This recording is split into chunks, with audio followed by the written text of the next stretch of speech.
Ladies and gentlemen, let's get ready to rumble!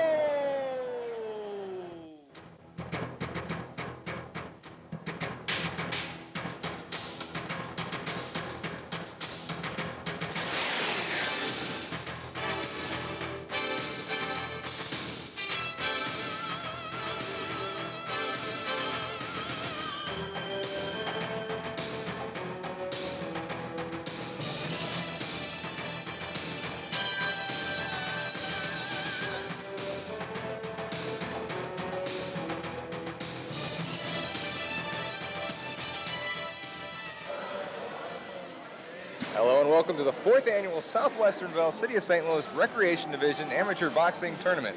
I'm Paul Anthony along with Dan Kerner. We have a very exciting night of boxing in store for you tonight. Dan, what do we have? Well, we have 16 bouts lined up this evening from the 50-pound weight division all the way up to the heavyweight open division. Some of these people on here I've seen before. They're prior champions, so we're looking forward to some very exciting and classic boxing here this evening. Sounds like fun. Tonight's championship round is a culmination of a week's worth of boxing. Up next, we'll have the national anthem and then some boxing for you. But first, let's take a look at the City Recreation Division. The City Recreation Division, as we know it, has been around since 1958. Its mission is to provide recreation services throughout the city to men and women in an organized manner. The Commissioner of the Recreation Division, Evelyn Rice-Peoples, says that you do not have to be an athlete to participate in the recreation activities. We continue to offer our athletic services, but we also have what we call leisure time activities for the non-athletic child. Things like sculpting, painting, dancing, martial arts, quilt making, candy making, creative snack making, decorations, baking, painting, drumming, dancing. We are trying to we're offering chess this year. We're trying to involve young people, and those classes are open to students as well, in a variety of activities that suit them, because we recognize that each person is not athletic. The different recreation centers also have programs set up for older adults and senior citizens. The most popular program that we have for older adults and seniors is our swimming, our water aerobics, our learn to swim, and our walkathons, as we call them. The walkathons are people who get together in the mornings and walk to music, and then afterwards they get a massage. They also offer a bridge club, and on Saturday nights they offer a 50-plus social where people can come together and play cards and socialize.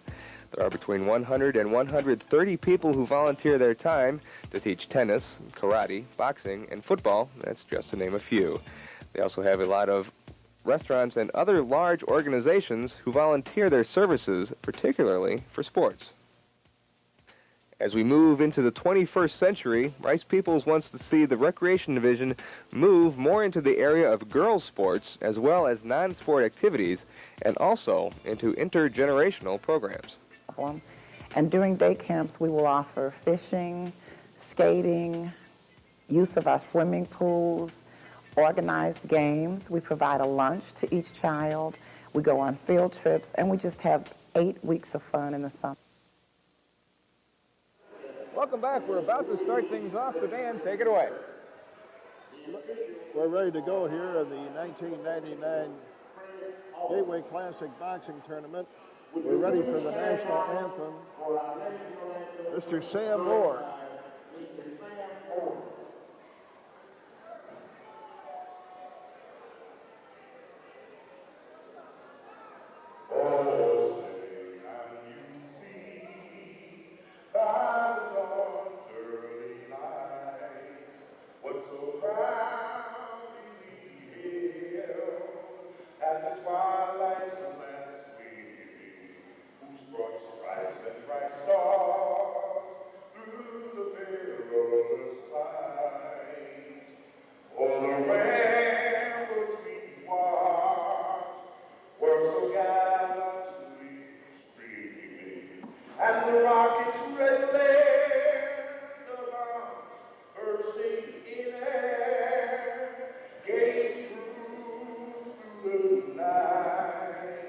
That our flag was still there. Oh, say that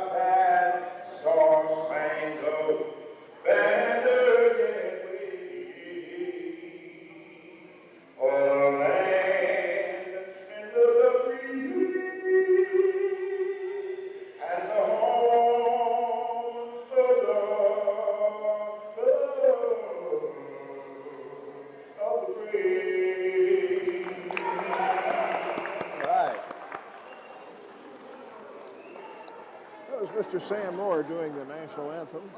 We're just about ready to go here with bout number 1.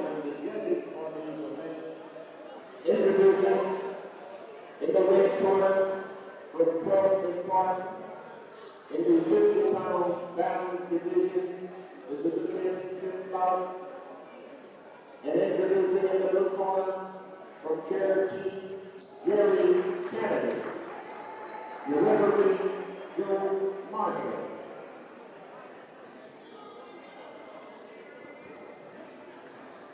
These guys look pretty good for 50-pounders. Well, they're little bitty guys, but they'll give you a tussle, as you'll see in a minute. I hate to be the referee.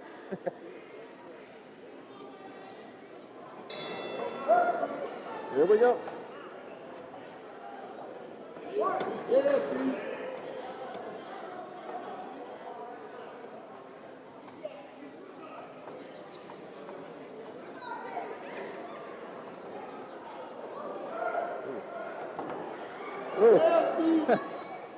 Missed him with that one.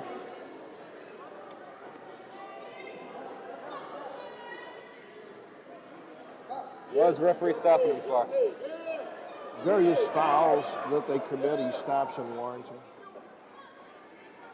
And when they clinch, he breaks them up.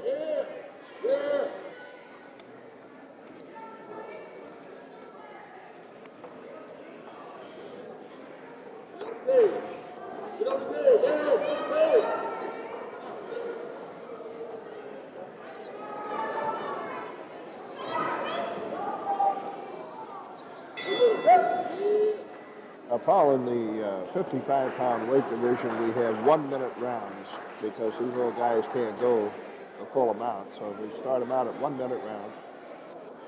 This Darian Weisinger is from 12th and Park. He's 55 pounds. He's 8 years old. And he goes to Piedmont School in the 3rd grade. He's coached by one of the finest coaches, Kenny Lohr from 12th and Park, who's been coaching 44 years. Wow. You told me that he doesn't accept money for this. No, he doesn't. He's a retired postal employee, and he does it as a hobby, and he loves to work with kids. And he's been doing it, like I say, for 44 years. So, we do have a replay from the first round there. Let's see what we got on tap. Shows Jerry Kennedy throwing some good punches in there. And we're ready for round 2.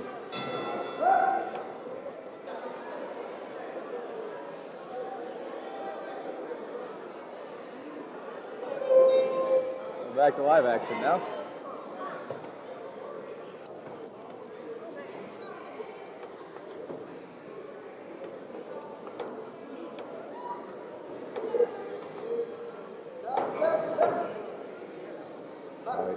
he gave him the signal that he was ducking, which is a foul. You can't duck your head down. Ooh. Got a good right hand connected there. Oh! No, that's not a knockdown. It's a slip.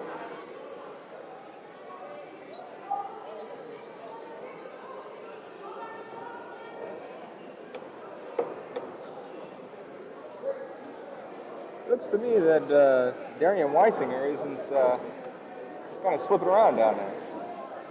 His footing isn't the best. Yeah, well, it's hard telling with these youngsters what they're going to do. You know, sometimes they stand flat foot and just punch away. That's the end of round number 2. Bout is scheduled for 3 rounds. Who would you say is ahead in this round, in this match? I'd be afraid to make a call right now because, you know, each judge judges differently because you got them scattered around the 4 corners of the ring. And a judge across from us here might see something that we wouldn't see here. And that's why you end up sometimes with 3-2 decisions, 4-1 decisions. We have another replay coming at you from the second round. There's the it looks like there might be a slight edge to the red corner to Kennedy. But you never know. We'll have to wait till the 3rd round and find out. And here we go. We're about ready for round number 3.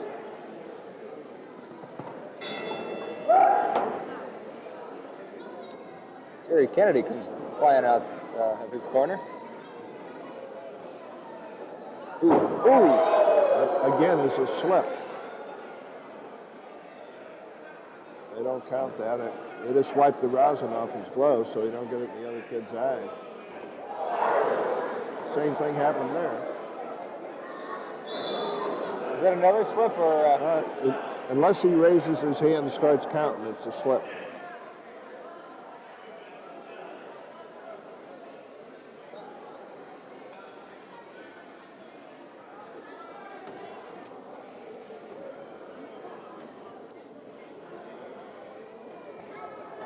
Ooh. Ryan Weisinger had a good shot to the forehead. Ooh.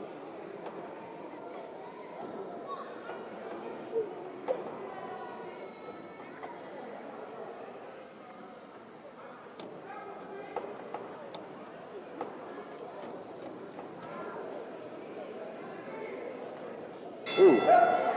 Well, that's the end of the fight, Paul. Just looking at it, and I wasn't watching it that closely, I would think possibly the red corner was the winner. But we'll have to wait and see what the judges say. And we have yet another replay. That's what we're going to see. Kind of have a feeling we're going to see one of the slips.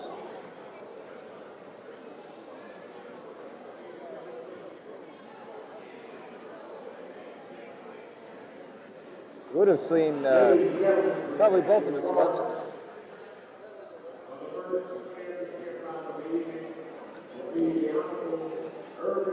But once again, nothing, no knockdowns or anything in that round.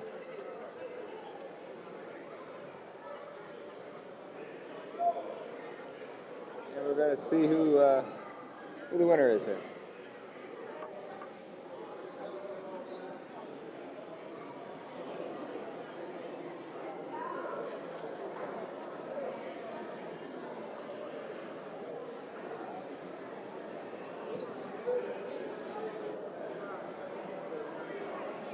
The referee's handing the 5 ballots now to the juror.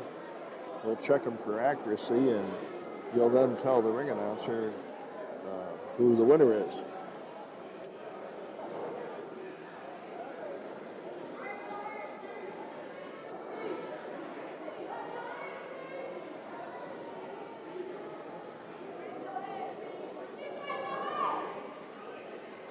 And we have another replay, I understand, coming at you.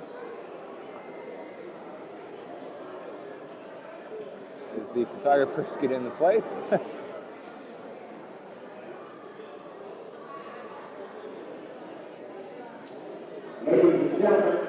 we go. The 1999 50-pound Bantam champion is the blue corner of Jerry Kennedy.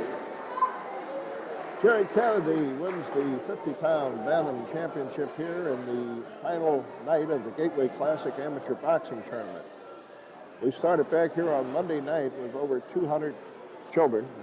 Now we're down to, what do we got, 16, 17, 34. Wow. And we have a replay of Jerry Kennedy in action.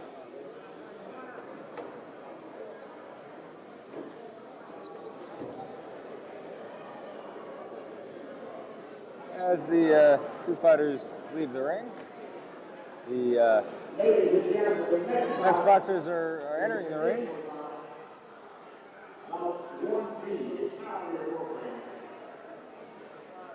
I believe we have the replay available now.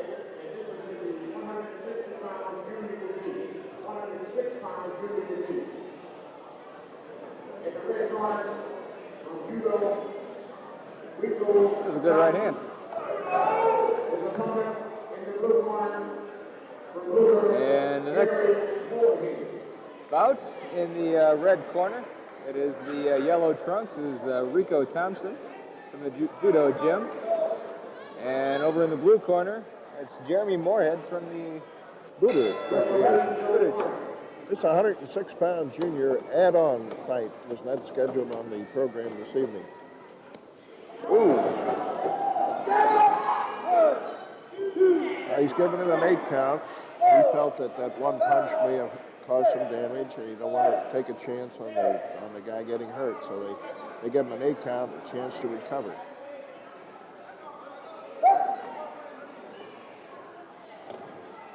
For Rico Thompson.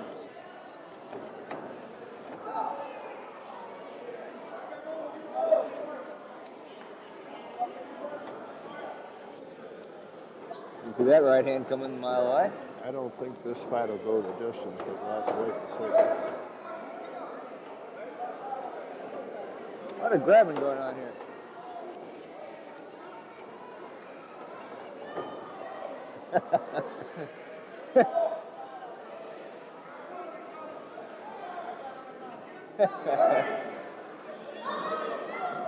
Ooh, good uppercut. Rico Thompson's dominating. That's the end of round number 1. It looks like Rico Thompson did dominate that round. And we'll have to wait and see what happens in round number 2.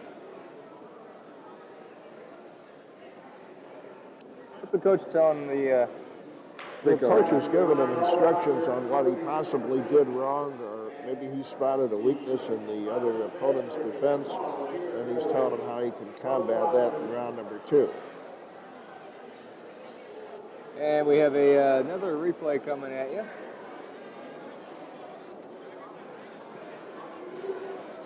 That's Frank Borders. That was the corner man. He's been coaching now for 32 years. That's that standing 8 count.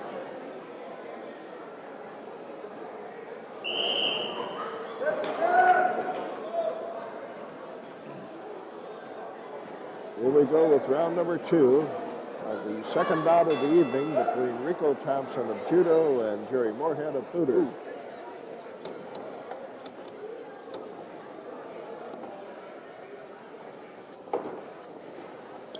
Ooh.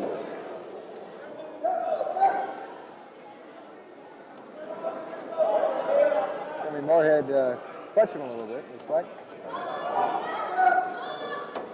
He called it off. That's that The one. referee called the bout off. Referee stops the contest. He felt that there was kind of a mismatch. The kid wasn't responding well. And again, our first goal in amateur boxing is the safety of the boxers. And he felt that this kid might have got hurt if he had continued. So that's why he stopped the contest.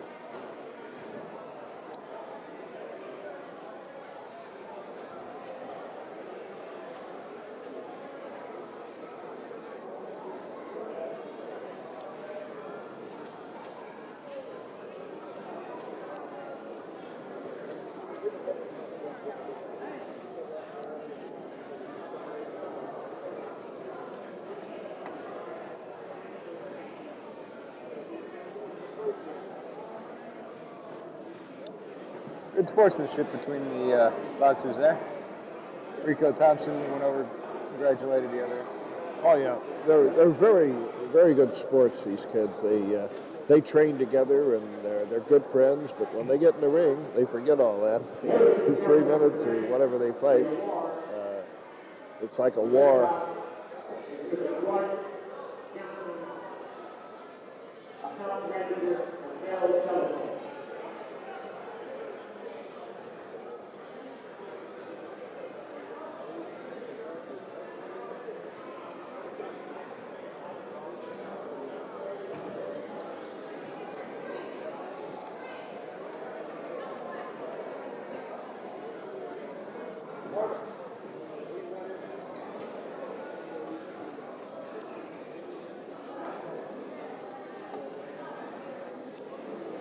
Waiting the official word of who won the fight.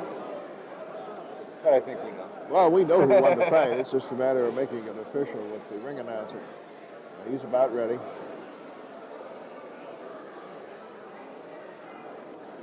The winner in bout number 1B in the 150 division. To the red corner on judo is the Rico.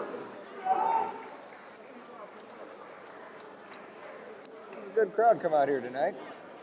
Pretty good crowd. We've had good crowds all week, from Monday night on.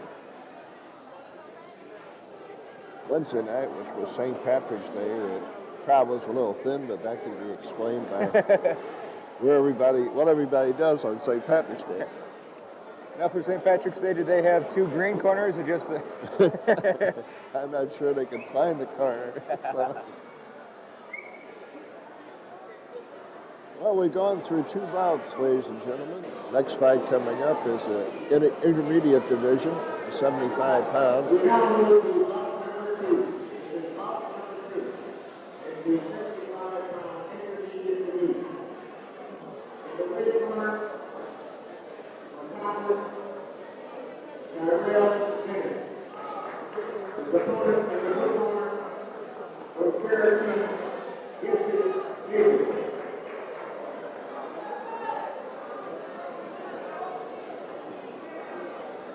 Well, Dennis in the red corner and Duran Roundtree in the blue. We're about to... Charles Dennis, I've seen before. He's a pretty good little fighter. And see what Roundtree does with him. Looks quick. Ooh. Good combination by Terrell Dennis.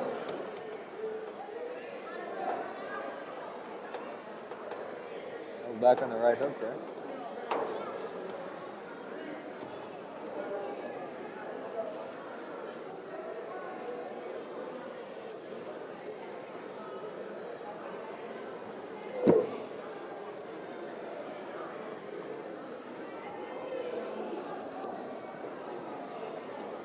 So far, it's been a pretty even match here.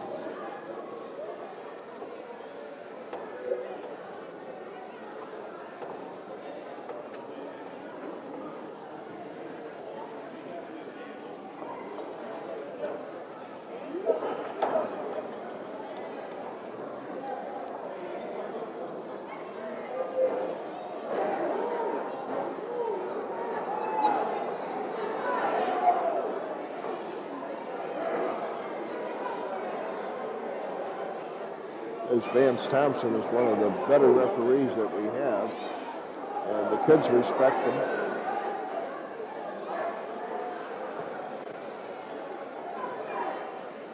Yes. He called a hold there. He was holding him and punching him. That's a foul. Can't do that. That's the end of round number 1.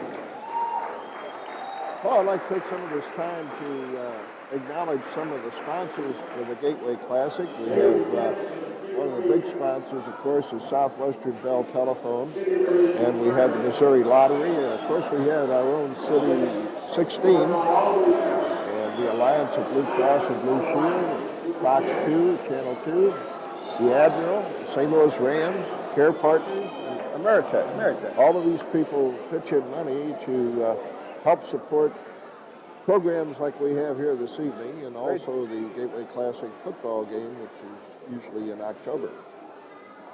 Great support for a great event. And we have a highlight from that last round.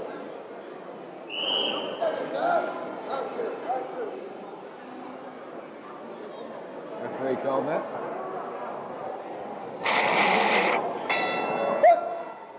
Had the opportunity last week at the Boxing Hall of Fame inductions to sit down and chat with the referee we have today. Found out that he's 61 years old. Tell you, he doesn't look it by... The referee? Yeah. He's a bodybuilder. He has these little Chinese exercise balls that he's constantly maneuvering. And builds up the forearm and builds up the muscle. Plus, he's a weightlifter also.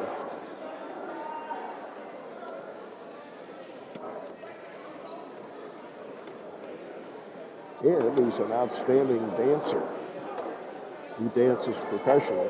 Yep.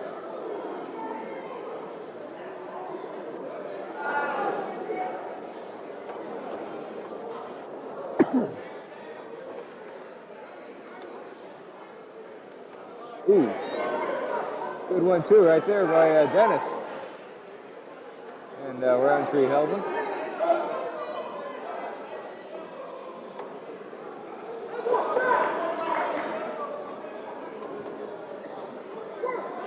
As we get along in the evening, the heavier weights, as we go up, you'll see harder punching.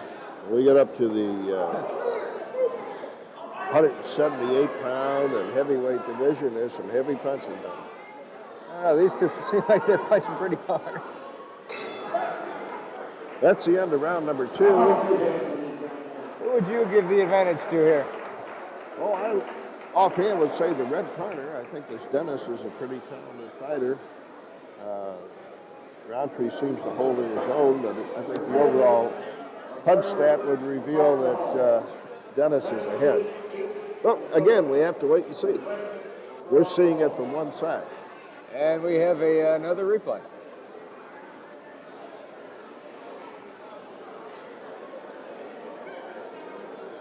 We saw the good 1-2 combination from Terrell Dennis.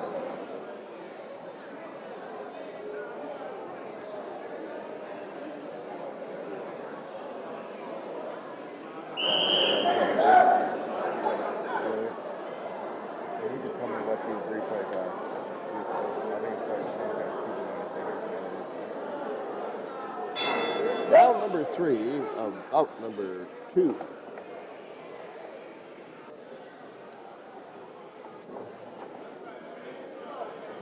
How much work goes into conditioning these boxers? Every day after school, they, except the weekends, they practice in the gymnasium. It's a very time-consuming job for a coach. Most of these coaches are volunteers. Good left to the side of the head by Dennis. Good right, another good right.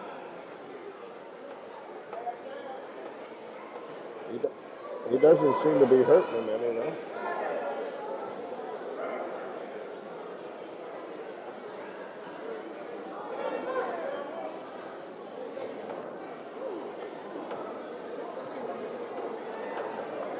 That was a hard punch.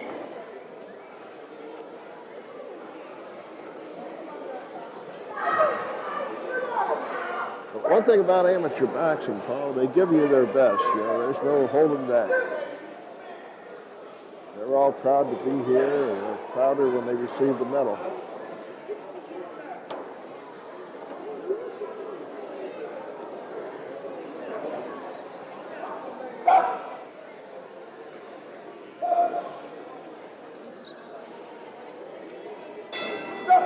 Well, that's the end of the fight, Paul, and I think, like you, probably that Terrell Dennis won this match. But we'll have to wait for the official decision by the judges, which will be coming up in about a minute or so. Looked like total punches thrown. Terrell Dennis had a little advantage there. The basic score zone on a punch is like a milk bottle, your head being the top of the bottle, and it comes down to the bottom of your stomach right before you get to the waistline. And any punch that's delivered and hits in that area is counted as a punch. 3 punches will give you a point. The scoring system is everybody starts out with 20, and at the end of the round, you drop down proportionately. If the guy got beat up pretty bad, it might be a 2018 round. Most rounds are 2019. There's a good flurry of punches there by Terrell Dennis.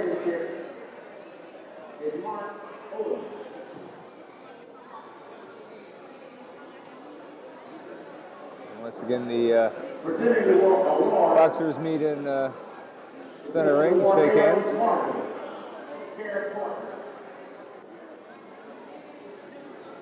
Care Partners will present the award here, if I understand correctly. And we're going to show you a couple more flurries from Terrell Dennis. Does his little ritual there. The winner and champion in the 75-pound intermediate division is in the red corner from Scotland, Terrell. I don't think there was any doubt about that, Paul. From what we saw for 3 rounds, he was continuously scoring. So, Terrell Dennis is the 1999 champion in the 75-pound intermediate division. There's a good shot of the boxers as they leave the ring. The next bout coming on in. There's a nice shot of the crowd that's here this evening. Looking around, I'd say maybe there's 400, 500 people here. I don't see any empty seats, so good crowd coming out here. This bout coming up features in the blue corner Jesse Davison. His father is the coach of Cherokee Recreation, and he has summer sons that are boxers. Jesse's fighting now in the 95-pound intermediate division.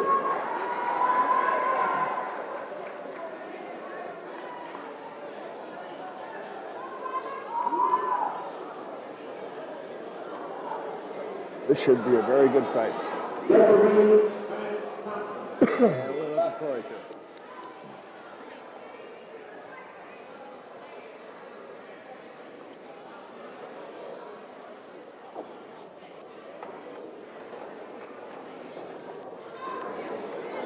Good flurry of punches thrown by both boxers there. Like I say, they're both very experienced, and this could go either way.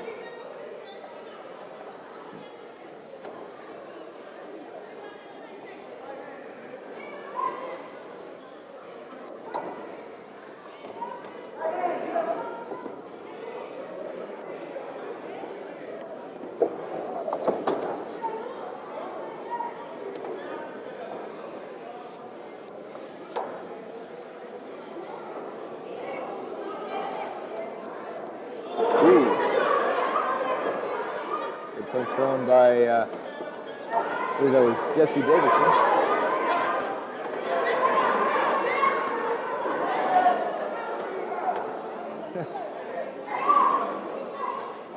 Tom Booth, our cameraman, right behind those fighters, hoping nobody would miss. Me too, because he would have fallen right on top of me. Better you than me. Thank you. You can move quicker. It's a pretty even first round, you think? Could go either way, yes.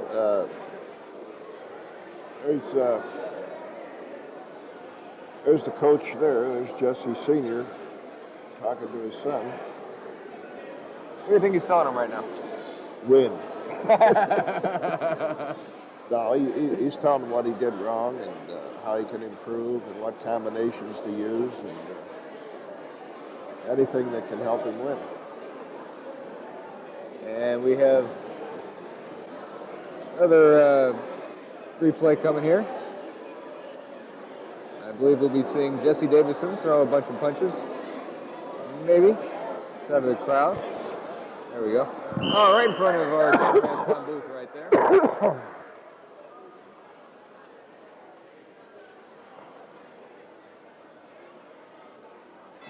Round number 2.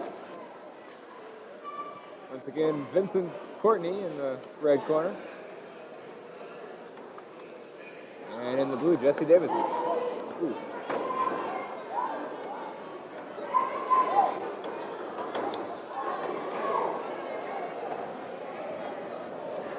The coaches, when they're teaching these, you see a good flurry going there. If you see these, teach these kids in the first round, they're basically just to feel each other out, kind of get a feel for the other. More or less in the first round, yes. If they haven't fought each other before, they feel each other out. Sometimes they come out swinging, and that means they know each other. A standing 8 count there.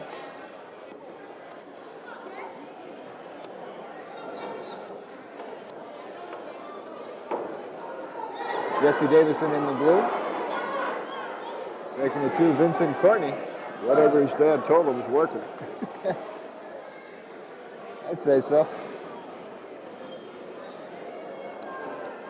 He came out flying in the second round. There he goes some more in the corner. And they clutch each other.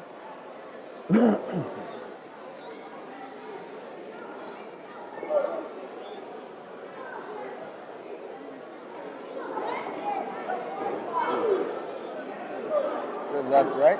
The rounds now are a minute and a half as we move into the older fellows. Good punch thrown right at the bell right there. Right.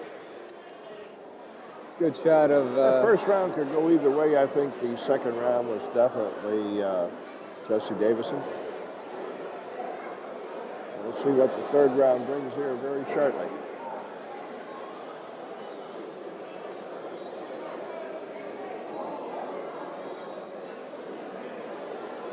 Another shot of the crowd. There's fixing headgear for someone coming up a little bit later. Another replay coming up of Jesse Davison throwing some good right hook there. Throw him into the corner. That was the standing 8 count. We are ready for round 3. You notice on Davison, you see that thing he's wearing around his waist. That is a kidney protector. It has a built-in cup. Oh. Vincent Courtney comes out dancing. He's ready to go. He wants this thing for himself. Like I said before, in amateur boxing, the number one priority is safety. Safety for the kids so they don't get hurt.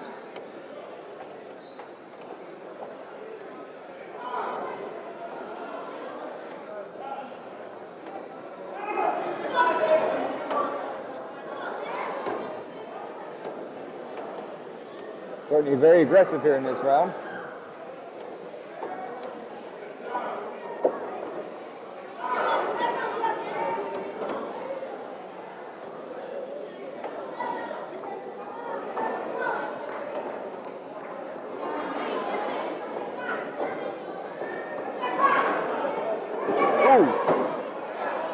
Davis, good combination there. If Courtney's smart enough, he tries to stay away from the corner. You get the corner, you can get hit pretty good.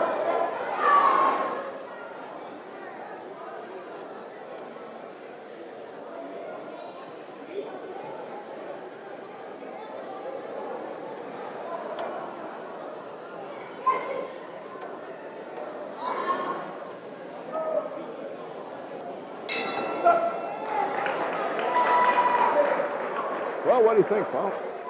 That was a pretty good fight. I think Davison might have come out ahead on that one. You think Davison? Yeah, I do too. We'll have to see it.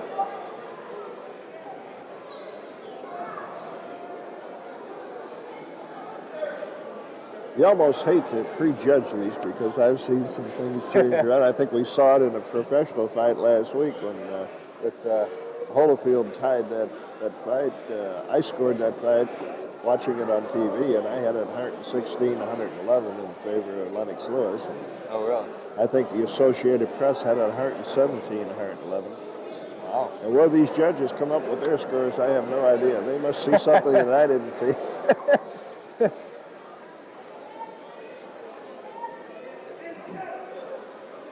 Good shot of Jesse Davison right there. And we will find out who the winner is. This championship bout is Mr. Mark Odom, assistant distributor William L. Quinn.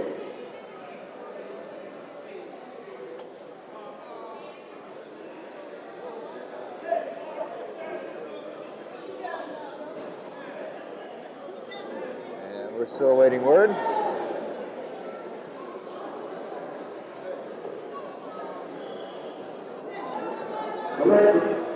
This award will be given by Crowd is standing by. Mark Odom, the special assistant to Congressman William Quinn. There you go. The winner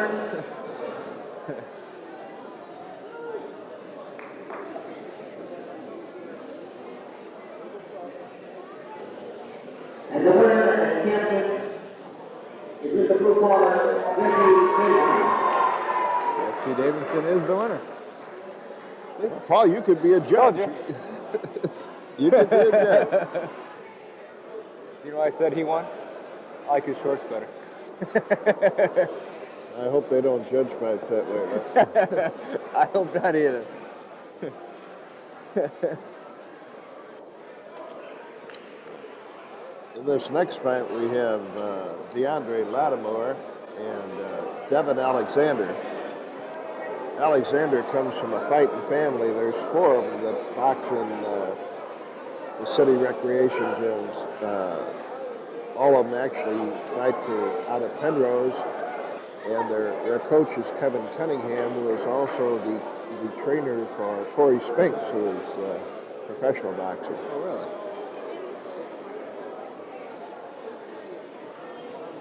We are waiting for Devin Alexander. There he is. Ooh, I don't know who to pick now. I like both their shorts. Yeah, they are both good. Lattimore's been around a long time, and so has Devin. Devin's been fighting for about 4 years, and I think Lattimore maybe 5 years. This is a 100 intermediate bout.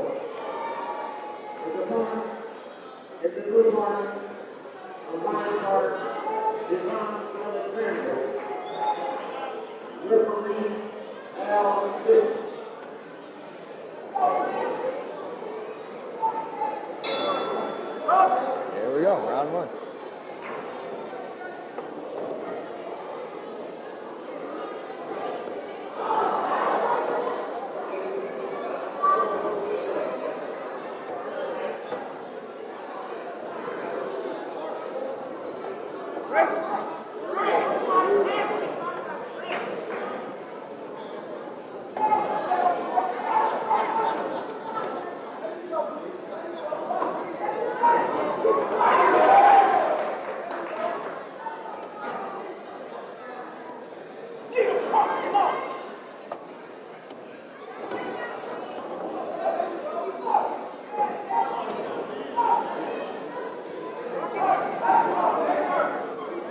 So far, relatively uneventful first round. Well, they're throwing a lot of punches, but neither one of them are landing.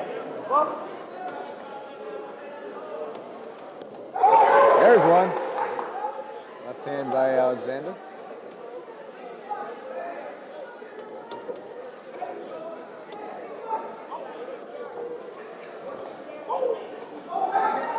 Now, do these kids use their own headgear? Or are they provided at the matches?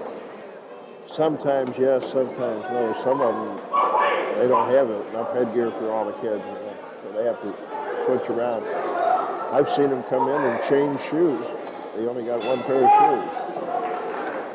So you're dealing with a bunch of youngsters that are coming from very poor families, and boxing itself is a poor man's sport.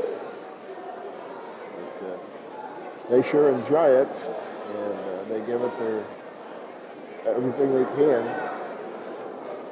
Kenny Lord, there's Kevin Cunningham now on your screen. He's the coach of Hyde Park, and he's giving instructions to Devin Alexander. We have a shot of the crowd.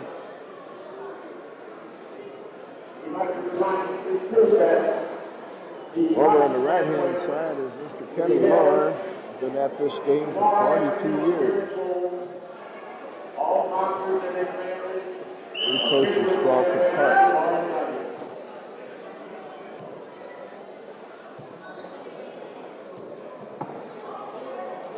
Ready for round 2. Here we go.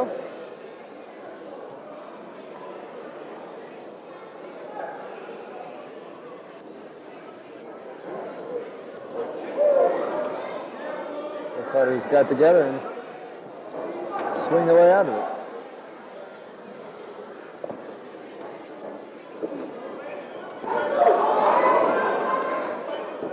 Lattimore caught in the corner there, trying to get out.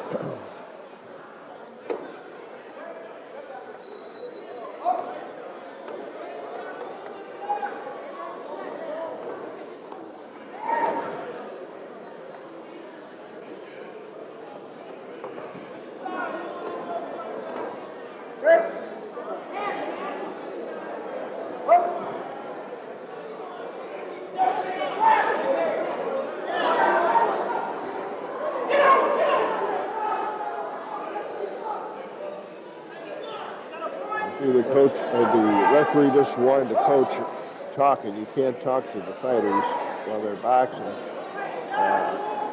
And the reason being is you can distract them and they can get seriously hurt.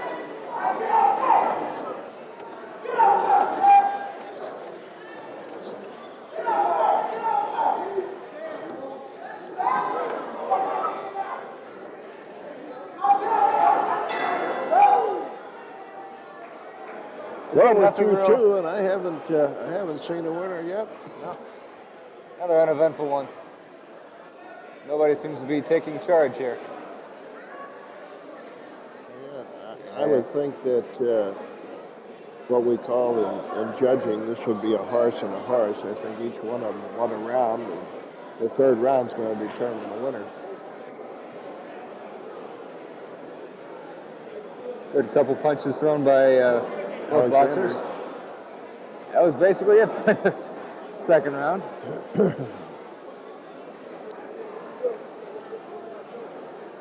Perhaps somebody's girlfriend's right there.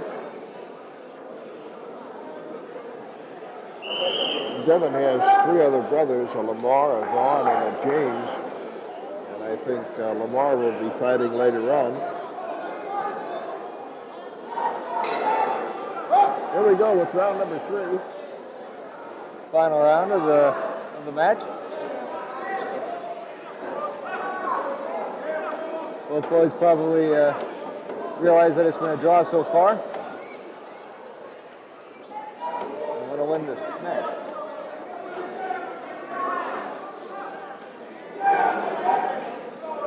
So far it looks like Lattimore comes out wanting to win it more.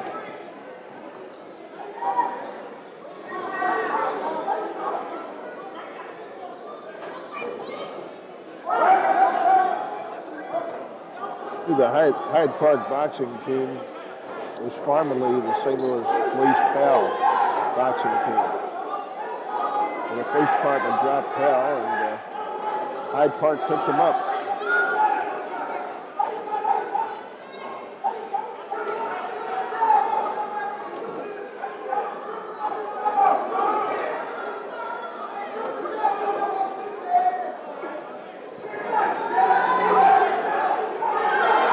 Boxers covering up real well too, not letting any punches get through. Yeah, like I say, they're both experienced, and they fought each other several times. As you can tell by the noise, the crowds really get into it too.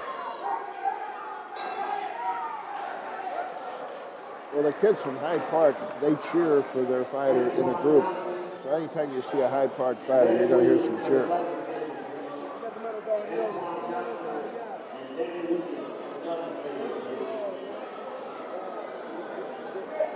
Well, you want to make a guess? You go ahead. This is my first night at a boxing match. Well, you're doing very well for being your first night. I don't know. I picked a good one to come to. Yeah. While we're trying to figure things out, we'll try and get a replay up here of some good punches thrown by both boxers.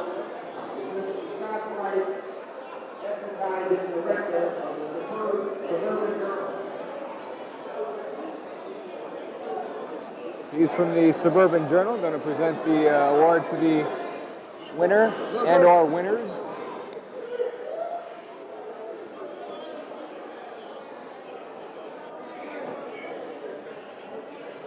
This is an awful close fight. If I had to make a guess, I'd say the blue corner, Alexander, but we'll have to wait and see.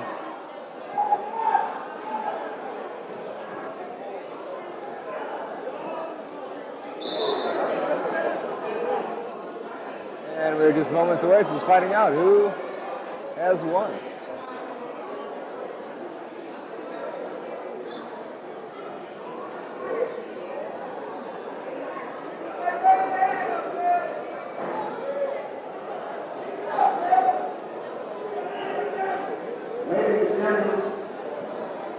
Your 1999 100-pound intermediate champion is in the blue corner. Good one. Good call. Devin Alexander. There he is. Good shot of him there. Well, neither one of them can be ashamed. They both put up a pretty good fight. And, unfortunately, you have to have a loser.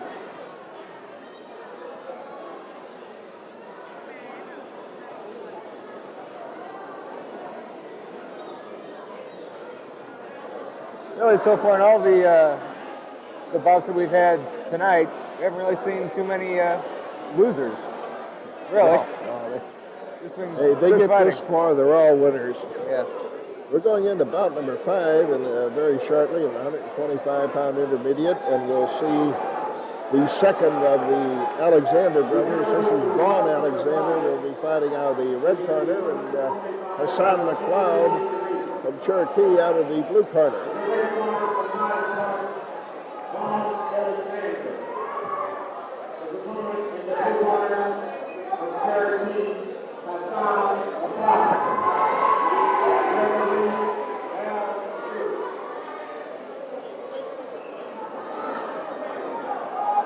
These guys look a lot bigger. I wouldn't want to be in the middle of this. That's Al Phipps. He's also a boxing coach, the referee. These guys are out.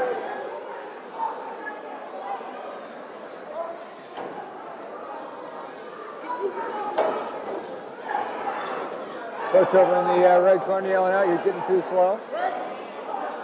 To Vaughn Alexander. I'm sorry? I was commenting that the coach over in the red corner is yelling out that he's too slow. Got caught up on the ropes there.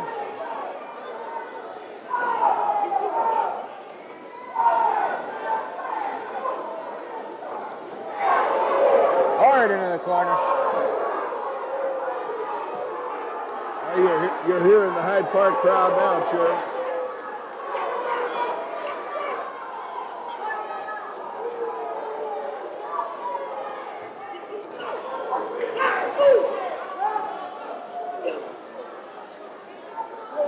I'd have to give this one to McLeod so far.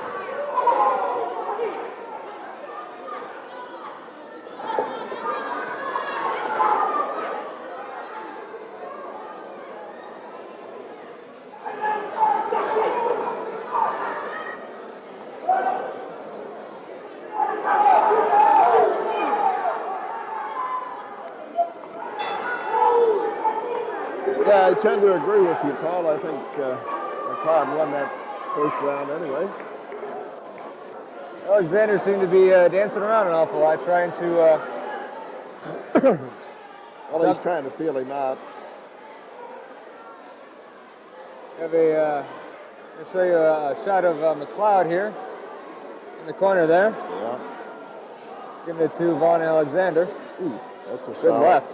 Solid left there.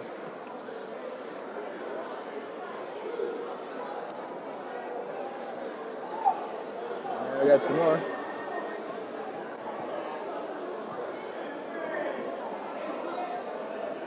Yeah, a lot of those blows didn't land. Yeah. But the ones that did land were quality hits. Right. Here we go with round number 2. We'll see what this brings. Once again, this is the 125 intermediate bout between Vaughn Alexander in the with the red gloves on and Hassan McLeod with the blue gloves.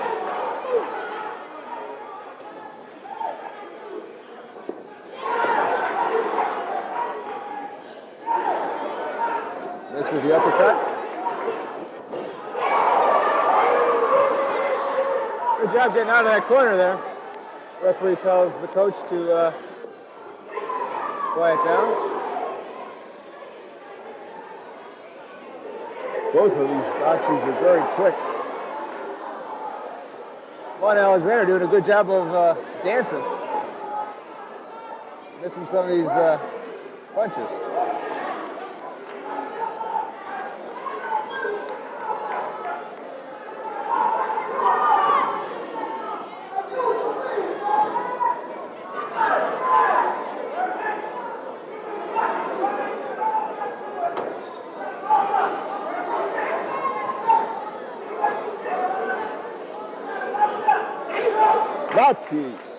Mouthpiece just fell out. The When that happens, they're supposed to take it over like they're doing now and washing it off. I saw a pro fight a couple of weeks ago where he stuck it right back in the guy's mouth.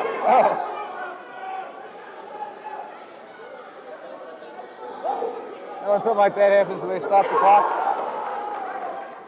If it happens again, he'll be cautioned, and he could be disqualified. Ooh, good left by Alexander.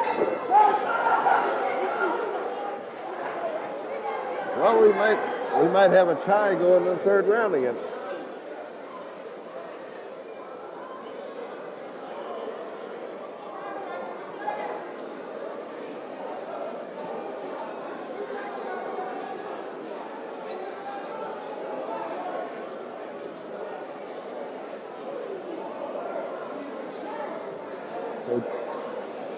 So both boxers giving it their all tonight. Doing a real good job. Coaches are going along, giving instructions for this final round in this 125-pound intermediate boxing bout. There's someone waiting to get in the ring. Yeah. Some faces in the crowd.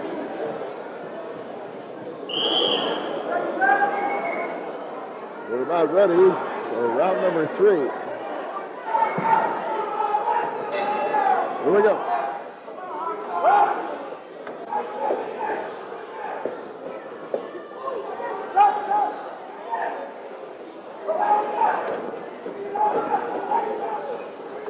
I think the coaches told each fighter that pretty much a draw so far.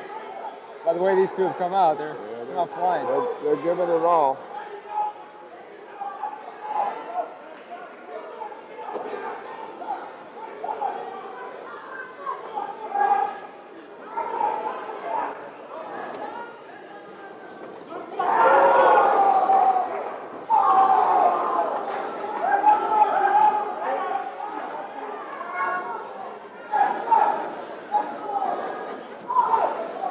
Mouthpiece came out again. Yeah, that's 2 now. He may give him a warning or a caution here.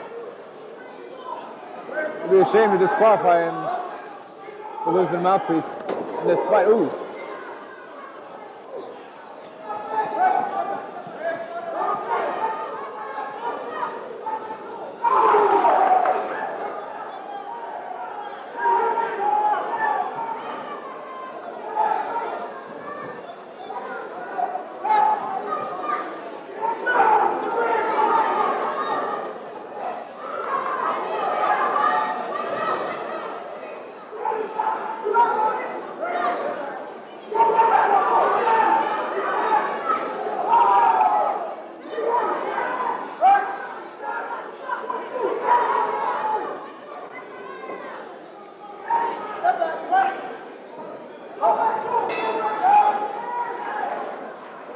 Very, very close fight, eh? Who'd you give it to? I have to go with Alexander, I think. I think he pulled it out in the third round. Oh. You're right. What do you like? I think you're right with Alexander. Well, we shall see. That was the end of the third round. If we guess this one right, we'll go to Las Vegas. Oh, I got $2. I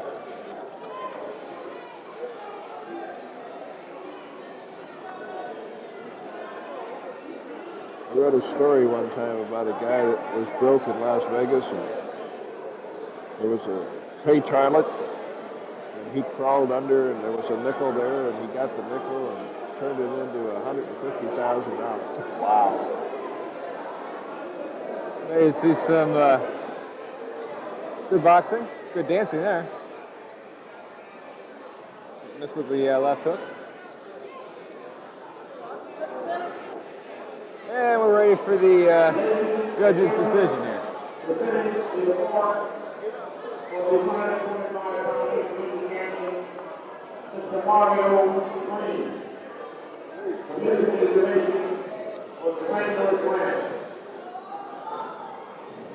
Member from the St. Louis Rams. Presenting the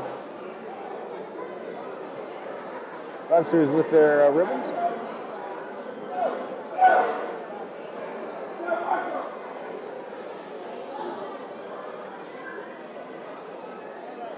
There you see some fans.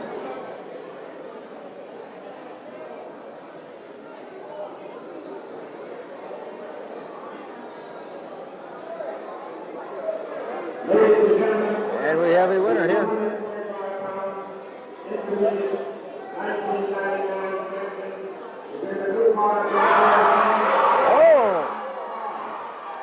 That's in the cloud.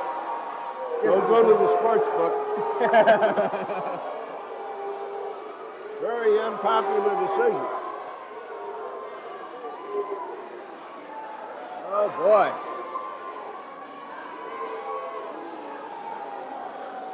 Hyde Park fans didn't like that one at all. Just a tough decision to make. Yeah. Now from our scorecard, Paul, it looks like we're going to skip number 6 at this time and move to bout number 7.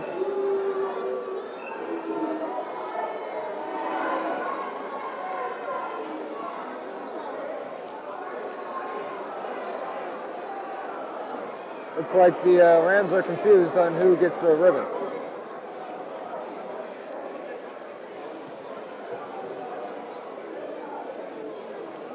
And so the officials. And Anson McLeod walks We're off about with a the third of the way through the 1999 finals of the Gateway Classic Amateur Boxing Tournament here at the Will Center.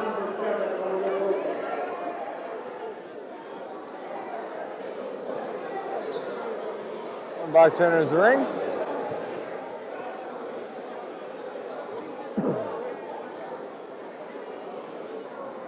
Entering the ring in the red corner is Lawrence Hughes, the tackle. And Antoine Johnson from Hyde Park in the blue corner. So if you're scoring at home, Chris Sharp and Danny Williams' bout will be coming up a little later on.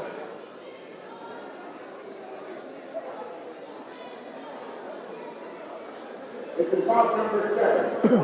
World Sub-novice division for the championship. In the red corner, from Lawrence. Moving along pretty good here. In the blue corner, from Hyde Park, Antoine Johnson. Another Hyde Park boy. Hyde Park trains out at the old 5th District Police Station, which is closed to the public now.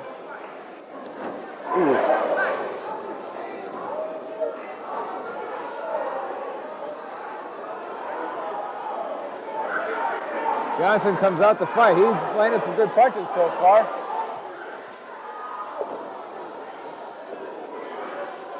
Good fighting going on in the corner there.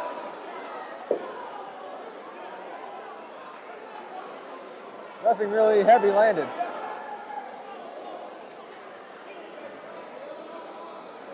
And it's good to see a referee let them go in the corner as long as they're not tied up.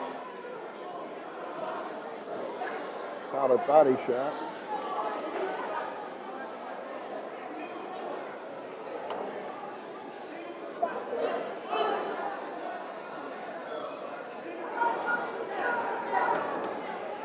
Once again, Lawrence Hughes in the red gloves.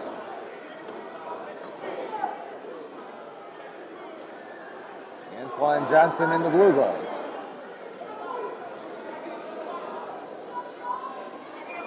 Seems like since the opening bell of this first round, since the big flurry we had, everything's calmed down a little bit. Yeah, they run out of gas a little bit, when they come out like that.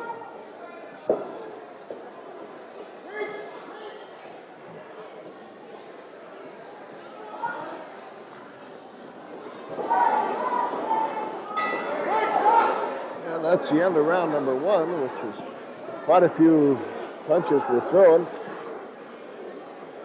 I'd have to give that one to Antoine Johnson. There you see in the shot we had before that, trophies being brought in. Good shot of Lawrence Hughes, and there's Antoine Johnson. You said you had to go with Johnson on that one? Head coach. Who did you pick on this? I so far? picked Blue Corner. Okay.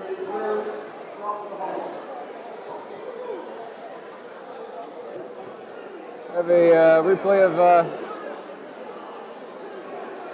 This is the exchange of the corner here, I believe. Yeah, there it is.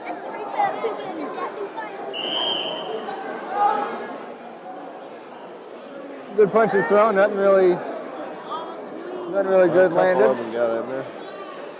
So now we go to round 2. Now you see the trophies up front.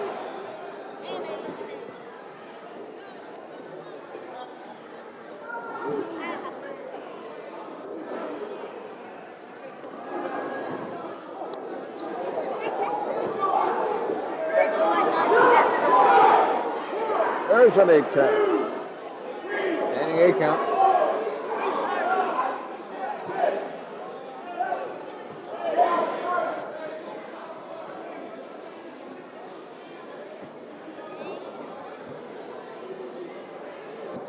The referee's going to have the doctor check him. Apparently he's got some blood coming from his nose. Doctor said he's okay to continue. We'll go to his neutral corner and we'll be on our way. Right in front of us, couldn't really tell anything. Walking too fast. Hughes is putting some weight behind those punches. They're coming from left field, huh?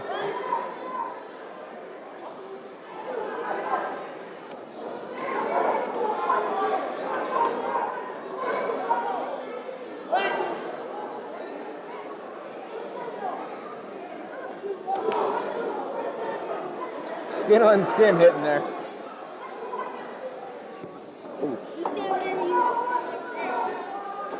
Right in front of us there.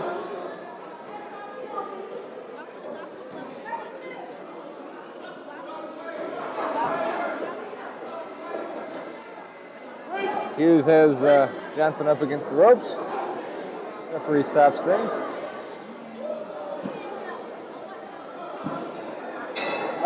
That's the end of round number 2, and I think the blue corner again domineered that round. But Antoine Johnson there. it looks like Johnson may end up winning, but of course everything can change in the 3rd round.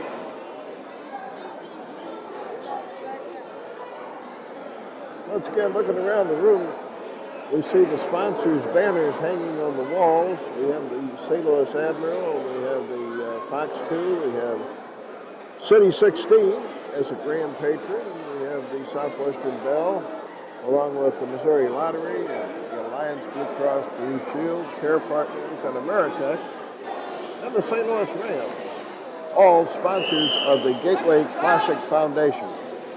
And real quick, we're going to get a replay of good left by Johnson.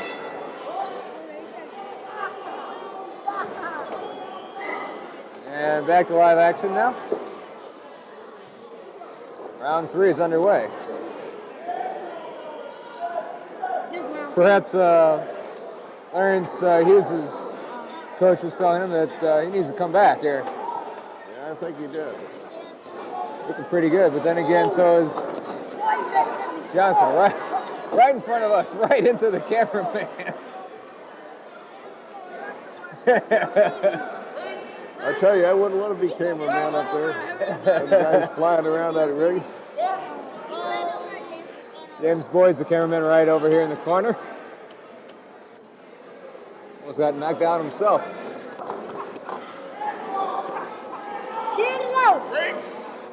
So a good shot of Antoine Johnson, just line him up and didn't really connect too good.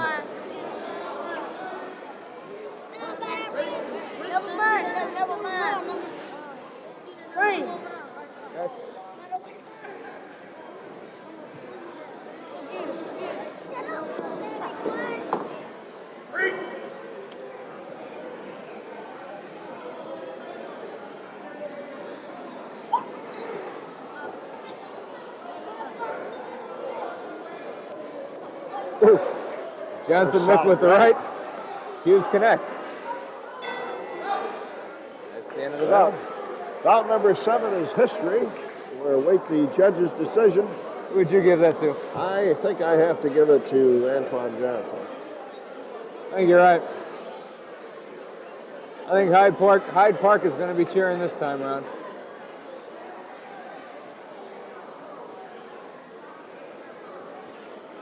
Breaking the action, you see both boxers taking their gloves off. Well, I guess the boxers aren't doing it. The coaches are doing it for them.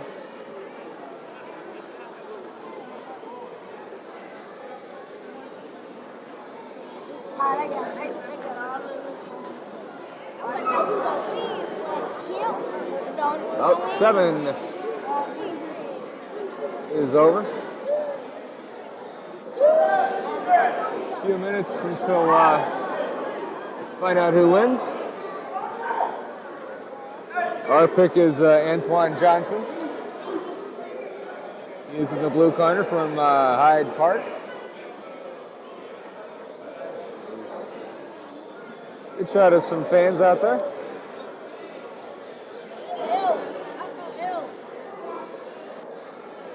I'm looking around. I think Dan McGuire, the head of Parks and Recreation, should be out here this evening. I don't know if he'll make it or not, but he usually does. He's an avid boxing fan.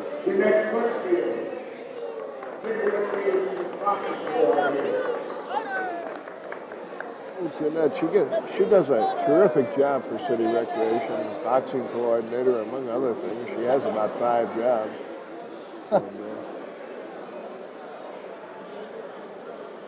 She's also secretary of the USA Boxing Federation here in St. Louis. So she's always around boxing. She's at most of the shows.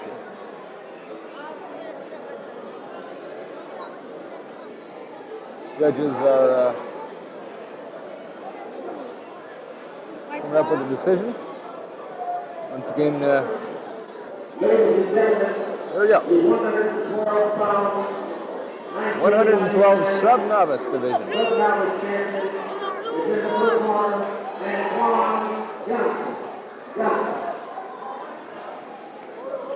So far we've picked them all except one.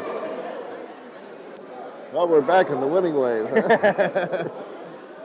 Looking ahead now to bout number 8 in the 125-pound sub-novice division, we have Shamar Walker from Cherokee boxing out of the red corner, and we have Larry Richardson from the Eagle Boxing Code boxing out of the blue corner. Both of these fighters are very experienced, and we look to see a very good fight here.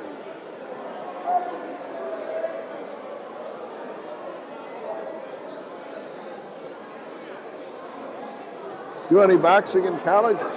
I didn't do any boxing in college. I played soccer mostly. You're a soccer player, huh? Yep. My son was a soccer player from Maryville. I never could see that game. Not for me. Although I like watching hockey, and there's a lot of fighting in hockey, so you know the old saying, went to the hockey game and the boxing match broke out. Yeah, but you got to wonder how much of that is fake. That's true.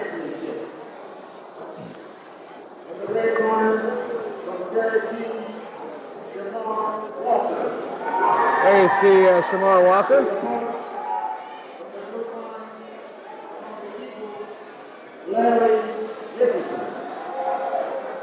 There's a good shot of Larry Richardson coming in there.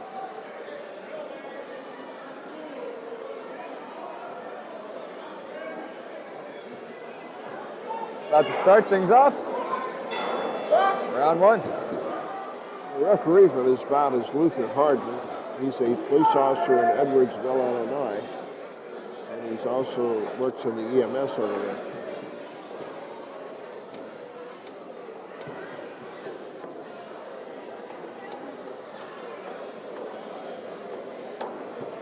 Both boxers just kind of feeling each other out right now. Good combination there.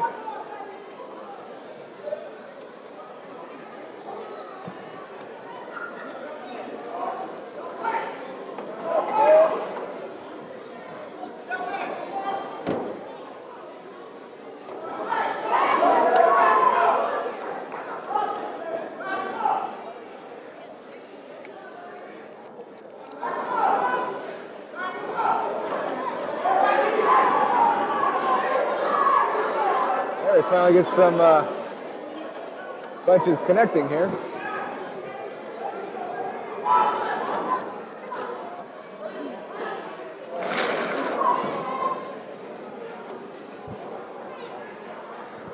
The bunches still trying to feel each other out, not really a major landing.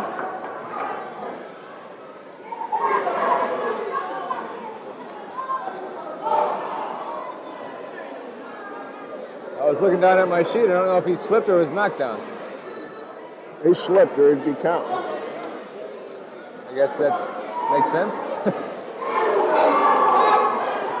That's the end of round number one. I think I'd call that one a draw. Yeah, there wasn't too many telltale signs on that first round, but we'll have to see what happens here. Good shot of, see what the coaches tell them. You can usually tell what the coaches say right as they come out for the next round. This Eagle Boxing Club is from out in Lime. They don't have too many fighters. They do have a woman named Laurie Pounds, who's an excellent woman boxer. We're about to show replay of a big left. There it is. From Shamar Walker. There's another one. Oh, we got two. I said one, we got two. How about that? Here we go into round number two. Bout number 8, 125-pound sub-novice division between Shamar Walker of Cherokee and Larry Richardson of the Eagle.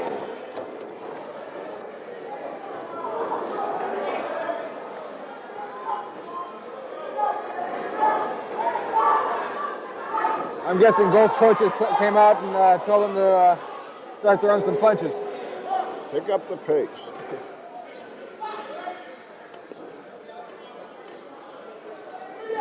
I heard one coach last night tell his fighter, he says, if you're going to box like that, don't come back to this corner. He went out there and he gave his all. Good left there by Walker.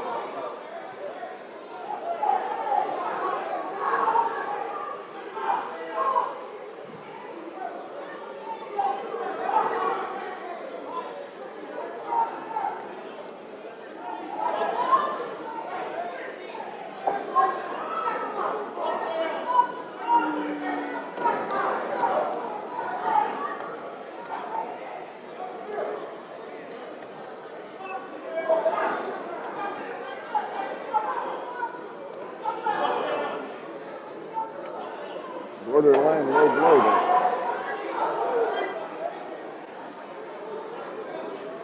Couple good body shots by Walker. Now some good head shots by Walker. That round had to go to Shamar Walker. Yep.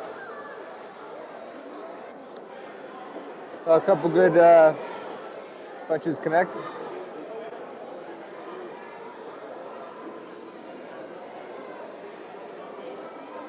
You know, Paul, all of these gentlemen that are dressed in black around the ring, the judges, the referees, timekeeper, all of these are volunteers. None of these people get paid. The only one in amateur boxing that gets paid is the ring doctor, and they get a small amount for showing up, but they're professional people.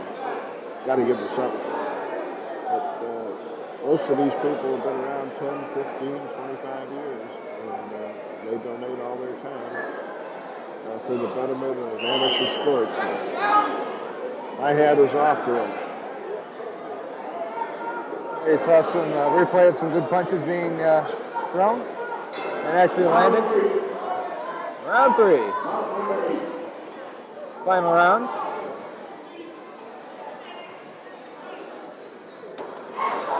Richardson has some work to do to get back in this.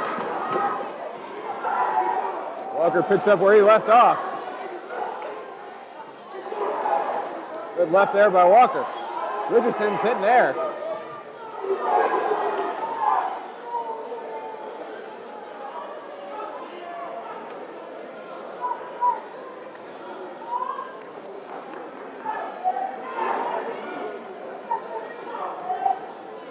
Good body and head combinations by Shamar Walker.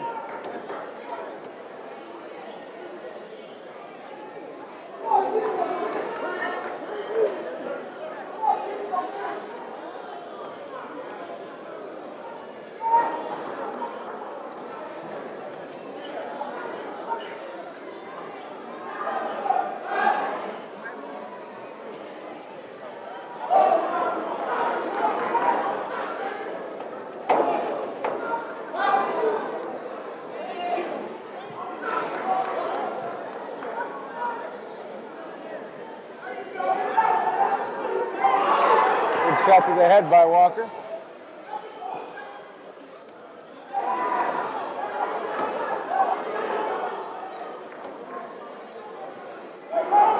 Richardson trying to hold him a little bit. That's the end of the match. That's the end of the bout, ladies and gentlemen. And I think we have a clear win here for Shamar Walker. But again, we have to wait.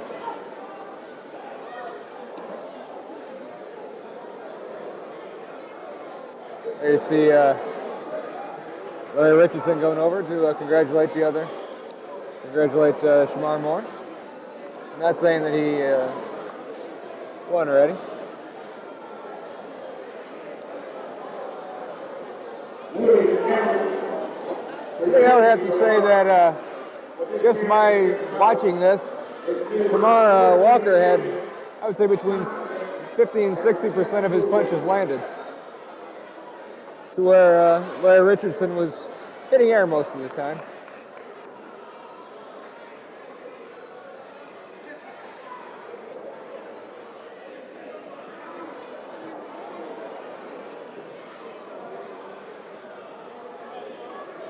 You see some of the action.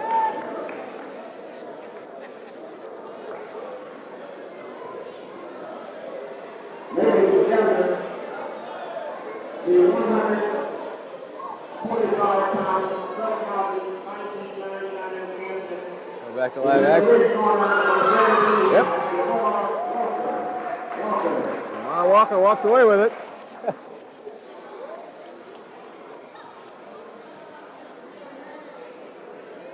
In our next fight, Paul, the 139-pound sub-novice division features Lovely Jefferson from Judo and Jonathan McNeil from Cochran.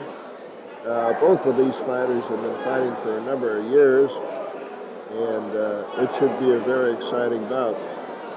Lovely won 2 of his bouts this week to get him to the finals, as did Jonathan McNeil.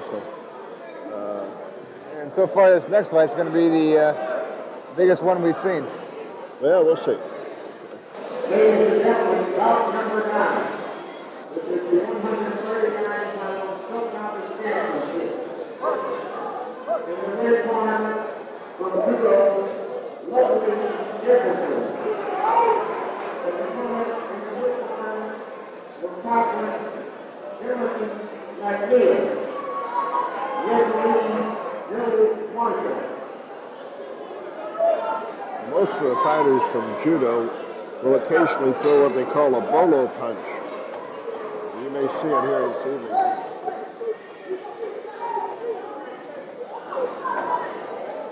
These guys can throw punches.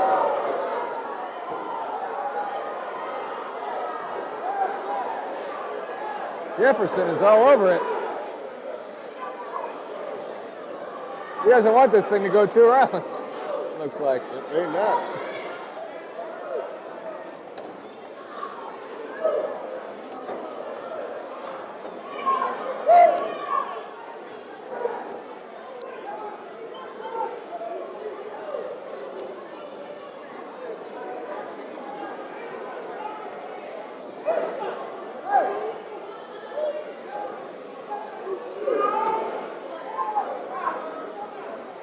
Looks like things have come down a little bit.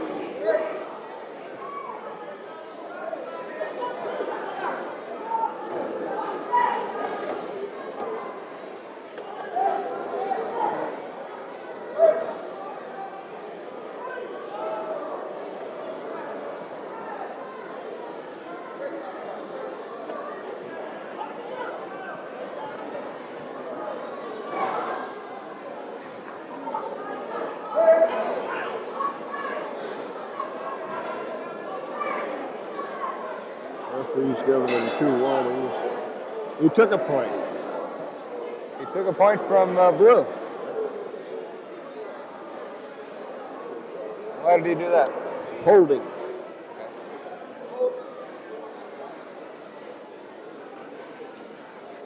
We'll see a good shot of Lovely Jefferson right there. And what happens there, supposing they were going to score at 20-19 and taking a point from him,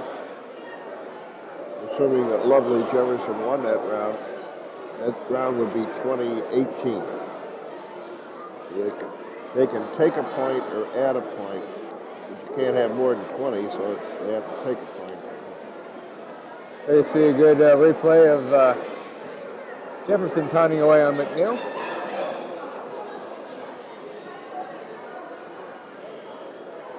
Top border is giving some advice to Lovely Jefferson and the run partner.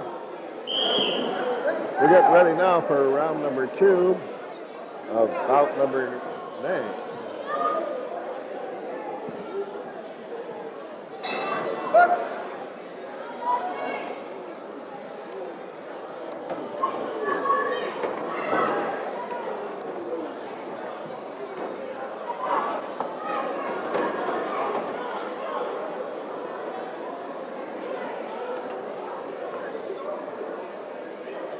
These guys don't mess around when when the bell starts.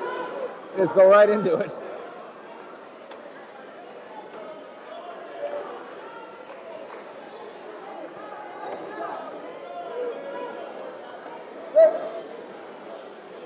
Those are all the illegal punches. They're towards the back and the kidney area, and you can't do that.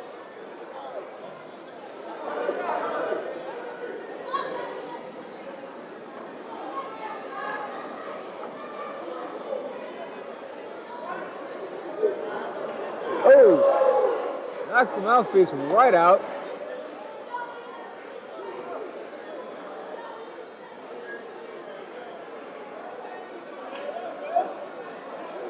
Well, at this point, Paul, it looks like Lovely Jefferson has got a distinct advantage over Jonathan McNeil, especially with that point being taken from McNeil at the end of the first round.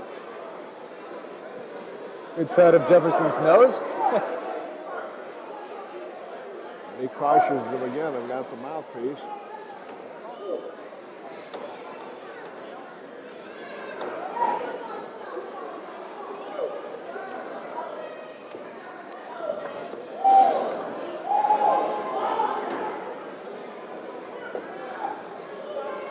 Especially in amateur boxing, these referees have to be kind of quick on their feet. Yes, they do. That's one reason why I'm not a referee. A standing 8 count. Another standing 8 count here. And that's the end of round number 2. I think I'd give that one to Lovely Jefferson. Oh, you're a smart man.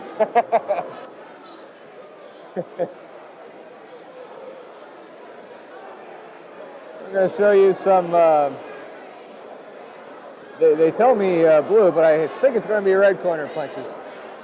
That's Lovely Jefferson throwing the punches there. And the red. Ooh. There's the standing 8.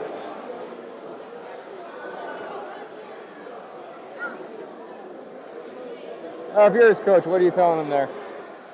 Well, you're behind, son. You better come out and try to knock him out.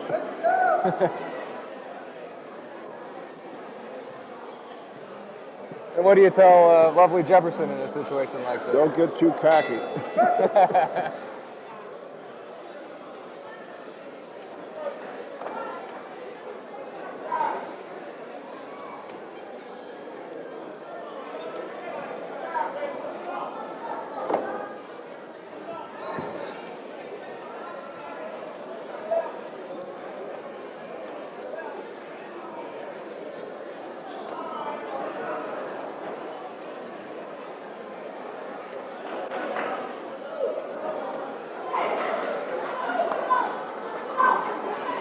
There you see the action going right to our cameraman, James Boyd. Good camera work there. Ooh, good right by Jefferson. He's cautioning him for not listening to the referee. McNeil goes down on a knee. Probably a slip.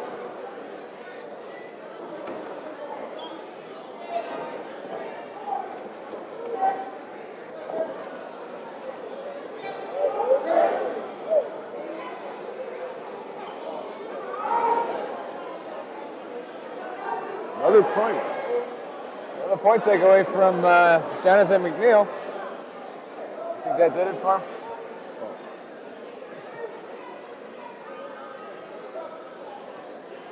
One more and he's disqualified.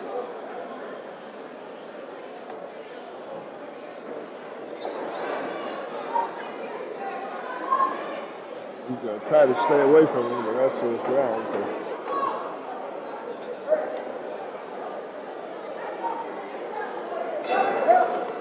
And that's the end of the fight. Again, I don't think there's any doubt about this one. Yeah. It's lovely all the way. Lovely Jefferson from judo.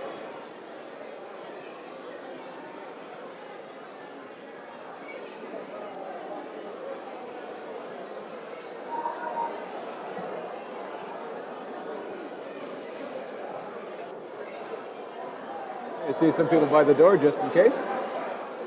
Some beautiful trophies, aren't they?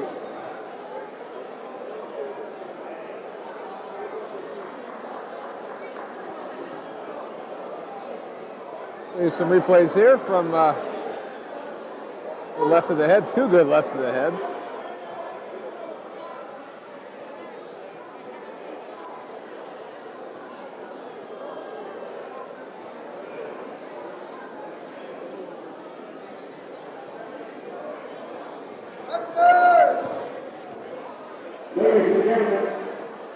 And we're having the decisions right here.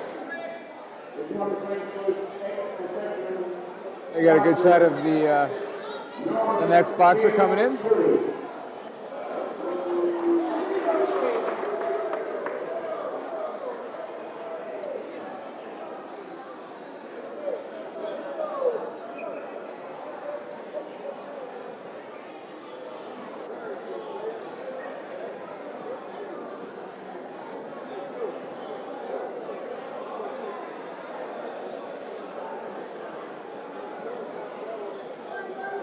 They're still about to announce the winner.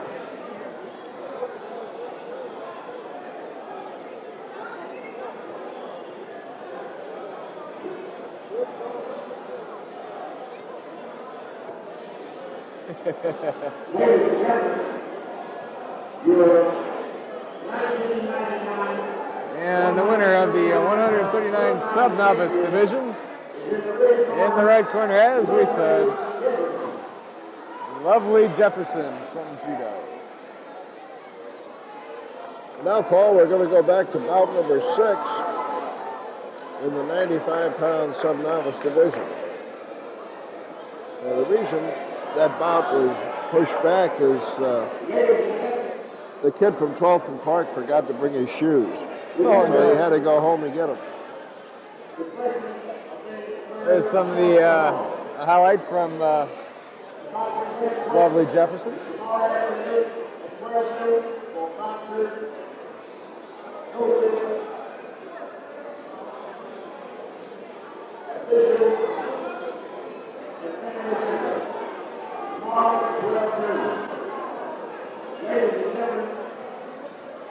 This is bout 9A, formerly bout number 6 on the program. Right now, like you said, going back to bout number 6. bout number 6 is right now, it is counted as 9A. This is bout number 9A. We have Chris Sharp in the red corner and Danny Williams in the blue corner. This is the 95-pound sub-novice championship. In the red corner, the 12th and Park, Chris Sharp. In the blue corner,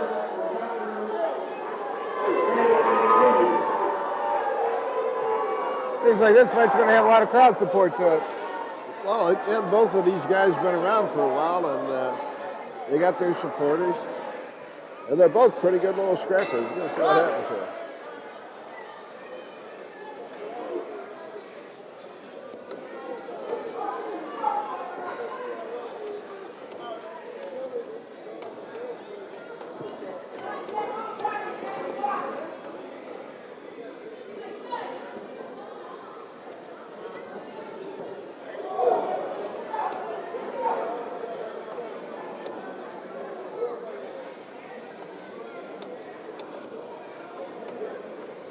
Again, it looks like these boxers are, well, after this point, we're feeling each other out.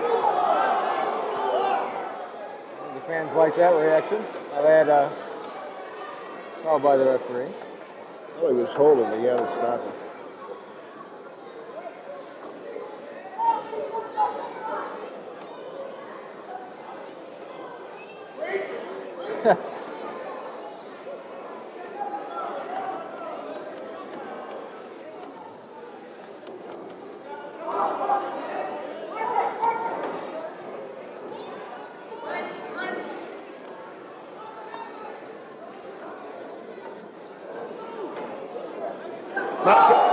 Mouthpiece came out.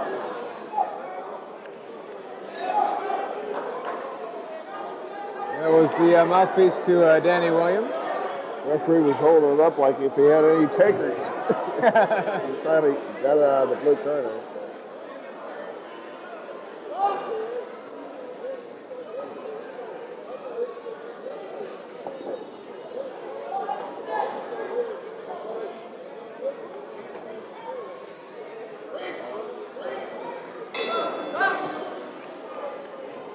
That's the end of round one.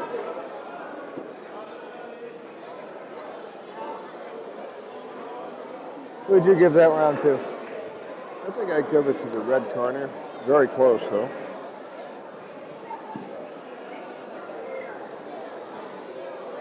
There you see Chris, the coach talking to things over with Chris Sharp over there.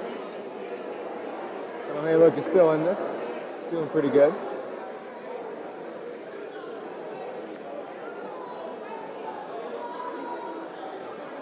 It's Coach Kenny Lohr giving instructions to Chris Sharp in the red corner.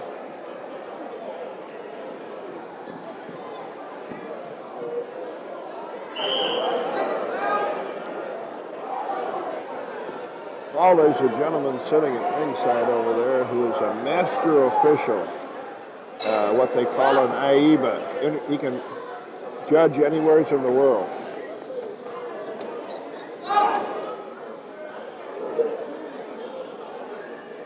Oh, his shoelace is untied.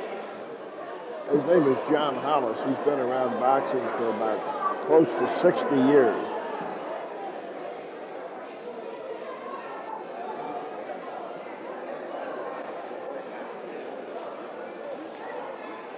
Well, we got a standing room only crowd here, folks. They're lined alongside the walls to watch these championship fights in the 1999 Gateway Classic Amateur Boxing Tournament. Got a pretty good fight going here. Yeah, I think so. Like I said, they're both good action experienced. there.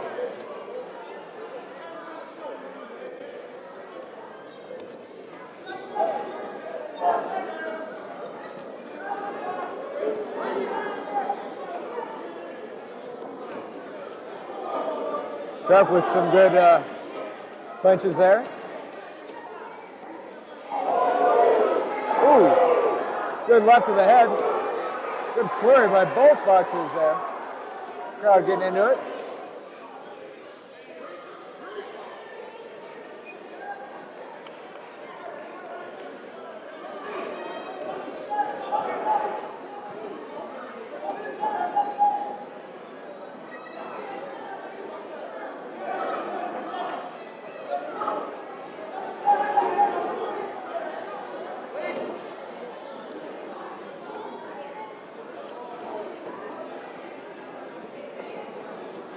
Boxers kind of get tangled up and go into the ropes.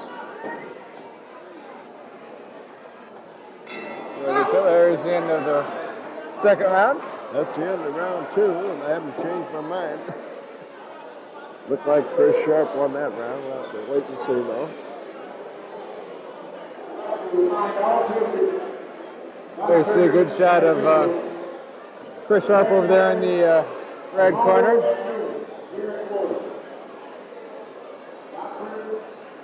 Good, we didn't see him spit. And there you see Danny Williams over there. Talking things over with their coach.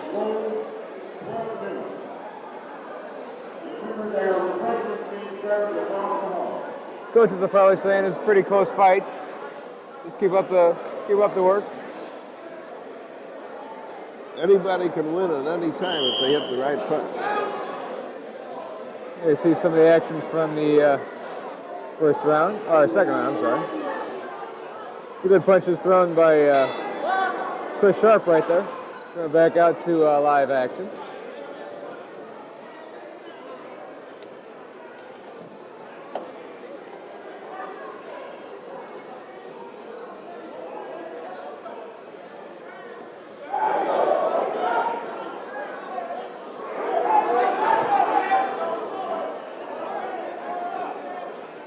Chris Sharp, it seems like he's connecting more in his punches. I say that, and Danny Williams connects.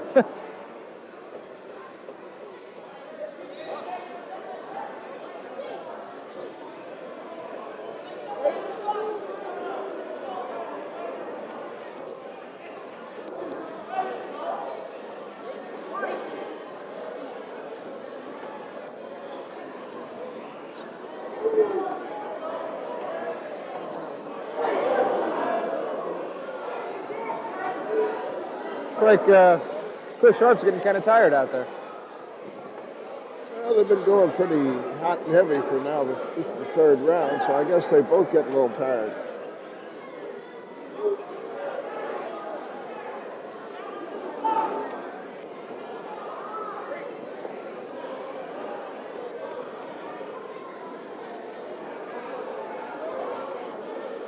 The fighter's looking for an opening. That's the end of the fight. Well, Paul? I would say Chris Sharp. I think so. And Let's see what the judges have to say. Most of his punches landed.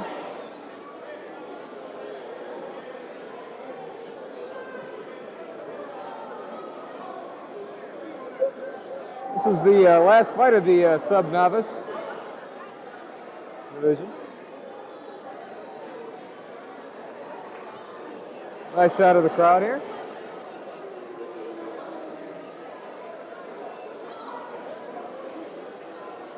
Some more crowd shots.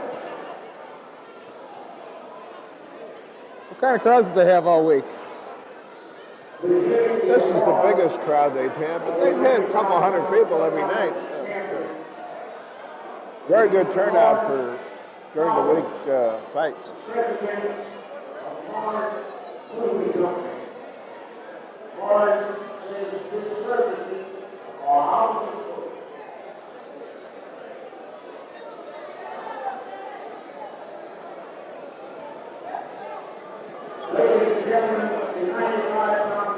And they're about to find out who won here.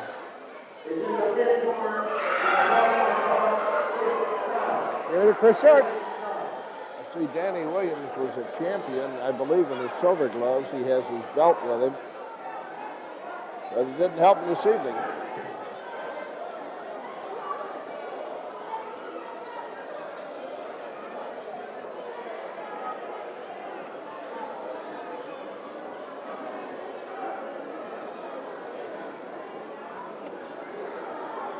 We're up We're to moving now into the novice division in bout number 10 with a 125-pound weight. Boxing out of the red corner, we have Karen Stoll from Cochran Recreation, and boxing out of the blue corner, Tyrone McCullough from Gamble Recreation. This could be a very good fight.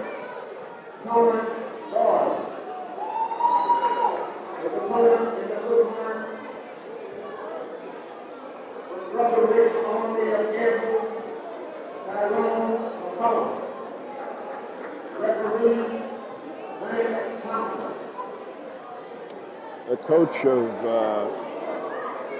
Gamble, his name is Ricky Lane, and he also wants them to say that their brother Rick's Army, his kids.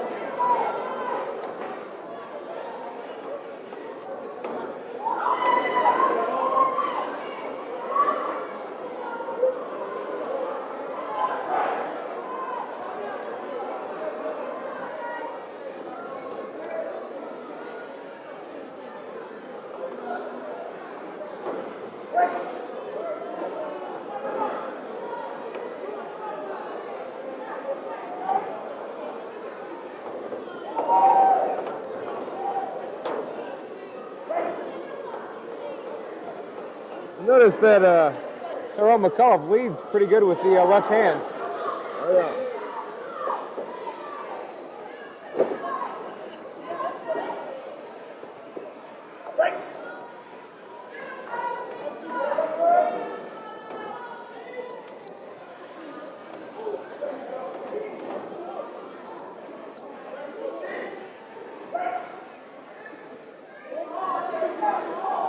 Getting in the kidneys.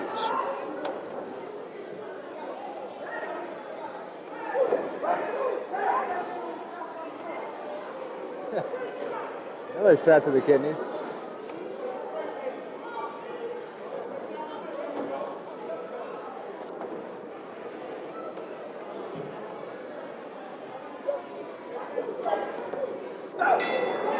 That's the end of round one, ladies and End of the gentlemen. round, mouthpiece comes out.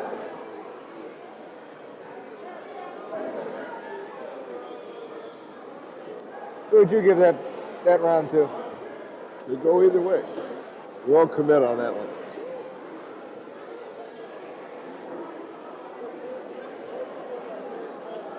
Good shot there of Trent Stoll.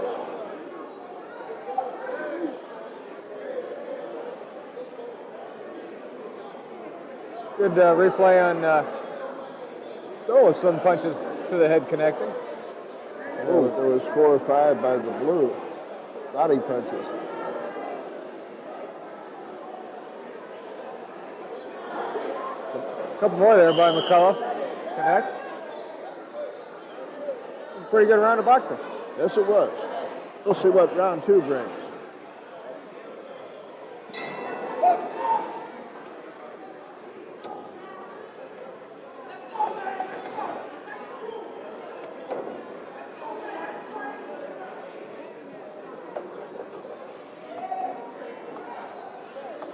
Just dancing there, trying to figure out who's going to do what. Ooh.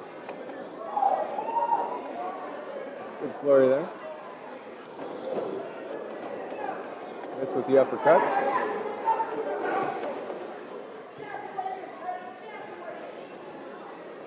Telling the coach, quiet down. Ooh. Good combo there. Ooh. Good right to the head by McCullough.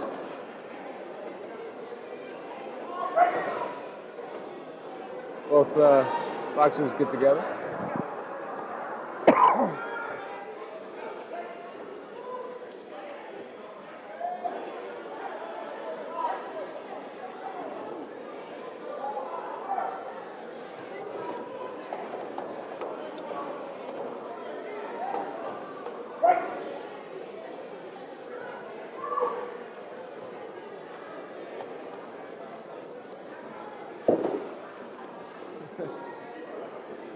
Cameraman talking. We need some ring girls up here. Don't know they're going to get any, James. Sometimes they have them. They don't have any this week. And here we go into round 3. We do a boxing show every year for the Racket Club. And they have some good-looking gals that are ring girls.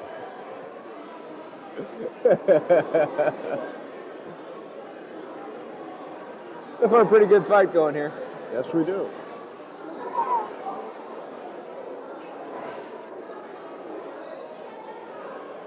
Good timing on the cut to that shot there.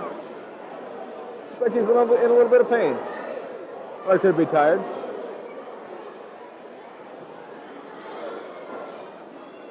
There's a gentleman, looks like he wishes it was over.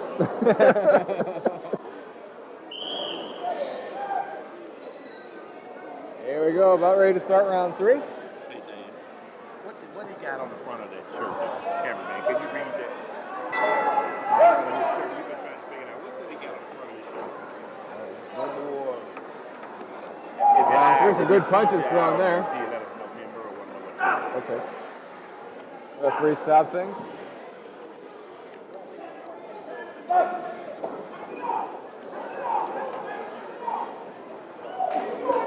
Ooh. Holding the back of his head and starts pounding him. think the coaches told these guys that got a wide open fight going on here. Get going.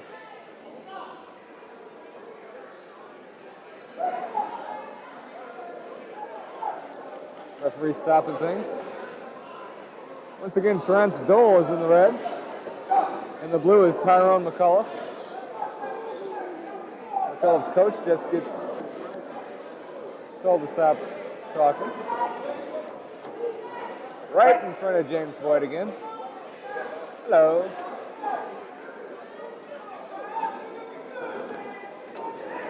Oh, good right to the side of the head. I think McCullough kind of feels it. Stunned him a little bit there. Taking off the cobwebs. You know, whenever I see two boxers getting close like that, I always think of Mike Tyson biting the ear. You can't do it here. These guys aren't that hungry.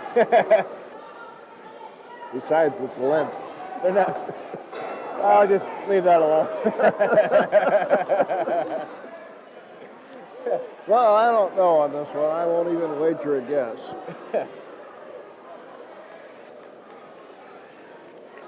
Mr. Earl Wilson, the president of the Gateway Classic Foundation and the big sponsor of the city tournament here.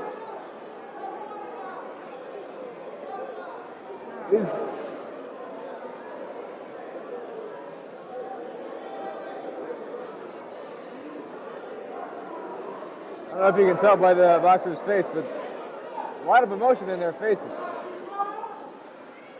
They like each other.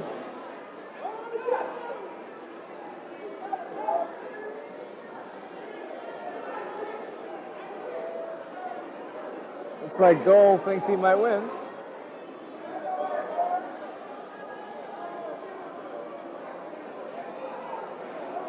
Looks like they got a split decision.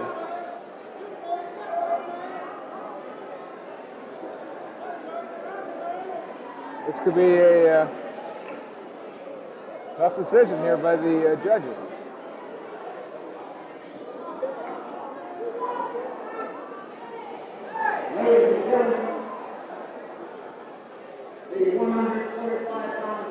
And here's the announcement. Terrence Dole wins the match.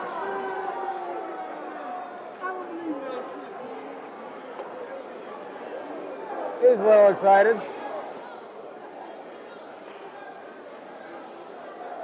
Almost a little bit too excited. We're going to show you some of the action from that third round. There's that shot to the head. Good right. That might have won it for him. I think it did. Moving on now to bout number 11 in the 139-pound novice division. We have in the red corner from Bout Recreation, Todd Martin. And we have in the blue corner from North County Athletic Association, Darnell Walken.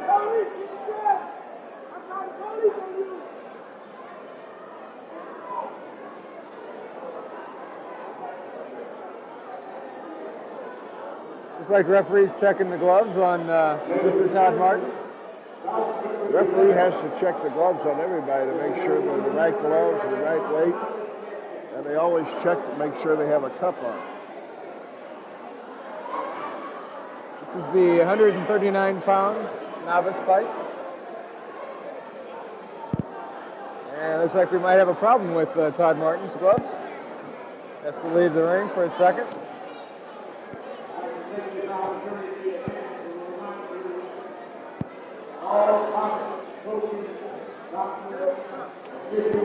He's going off to the bathroom. I don't know what he's... Maybe he had to go to the bathroom. There's a good shot of the trophies.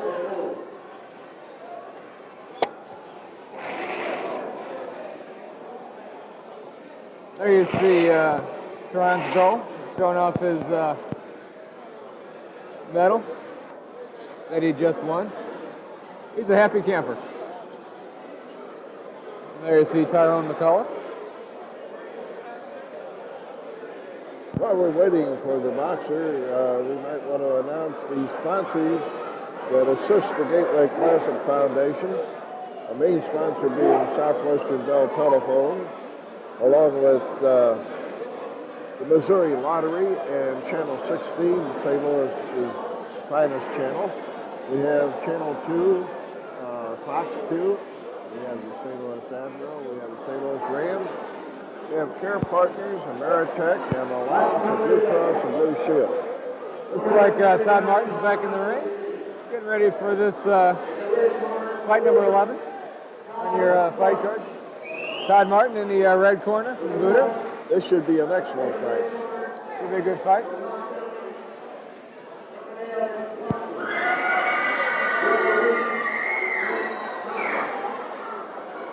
Apparently, Darnell Watkins is a favorite of the girls here. Yeah. And I thought they were cheering for me. In the blue corner is Darnell Watkins. In the red corner is Todd Martin. Here we go. Round one.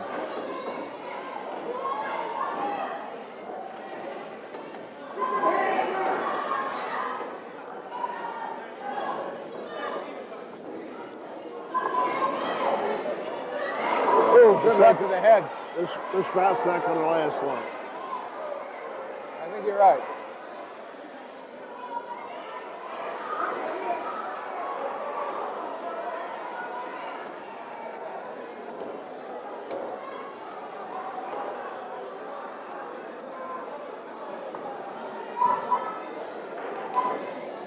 Seems to have cooled down a little bit.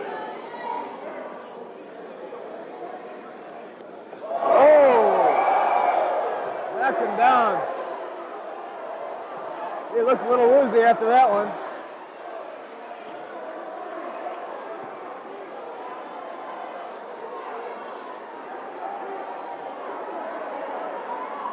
Todd Martin gets knocked down once already in the first round. He's knocked down again.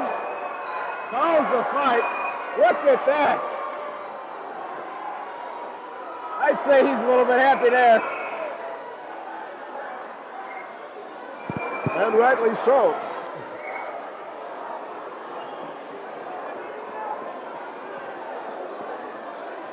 All that wait for Todd Martin, it didn't last long.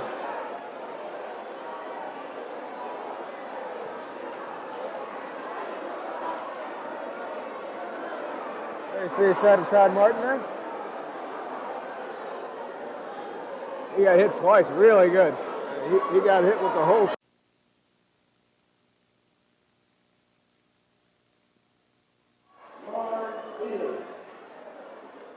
There you go, fight number 12 is about to get underway.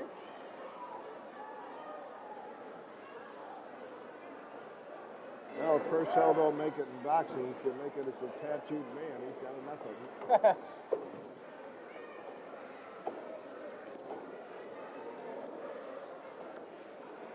It looks to me that William Jones has a size advantage.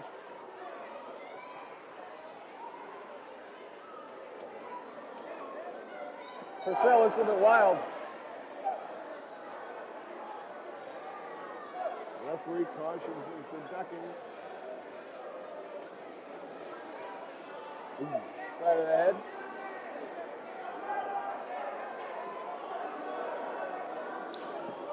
This one might not go the distance either.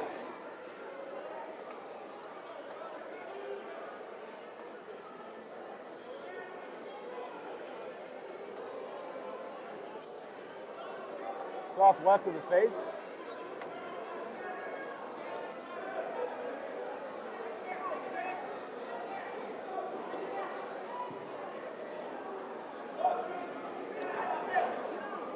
Good left of the face.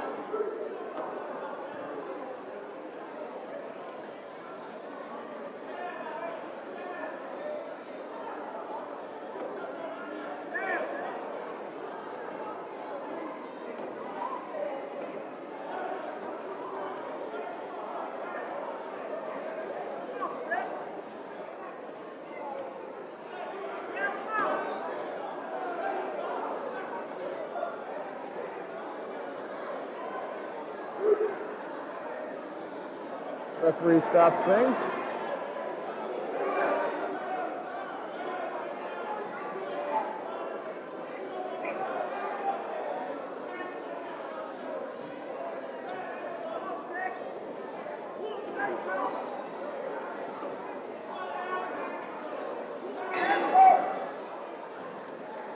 Well, that was an interesting round, definitely in favor of the red corner. William Jones.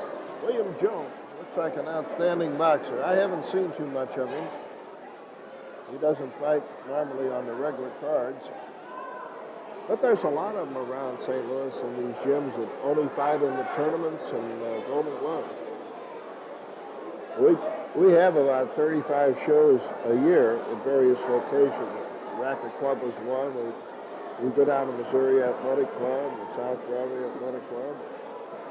We have a couple dinner shows a year, so it's a pretty full schedule for these guys if they participate.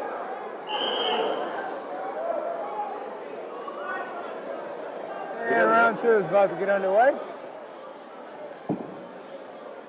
Very experienced referee in Marvin Elam. He's with City Recreation. He's a professional referee also.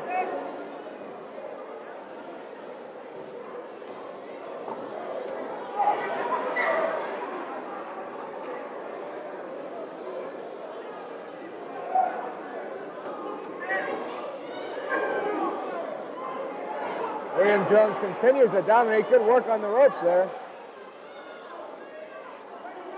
Standing 8 count on Purcell. I'll say one thing for Purcell, he can take a lot of punches. Good shot there of William Jones as he goes back into action.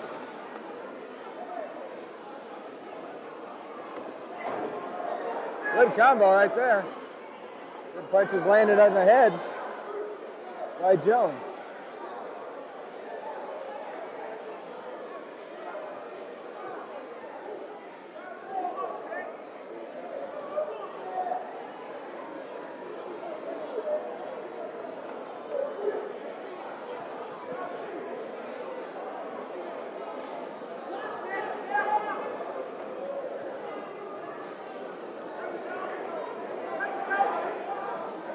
Still some good punches being thrown by Jones, but I think he might be getting a little tired. He's throwing most of the punches, and a lot of them are landing. Lines him up there, gets a good one to the head, good right to the head. He looks exhausted.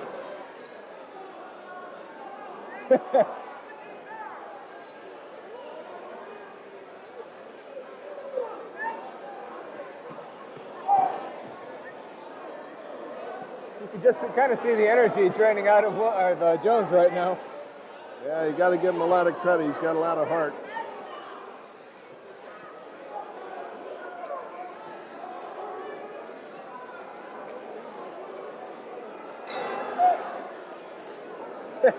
They both look exhausted. They know when the round's going to end. Now, a round like that, if you're scoring a fight, you would probably take 2 points. It would be a 2018 round in favor of the red corner. Now, if you're John Purcell's coach here, what are you saying to him now? You're getting beat up pretty good. Well, probably tell him don't get hurt, try to get through the third round, and if you see a spot, try and knock him out.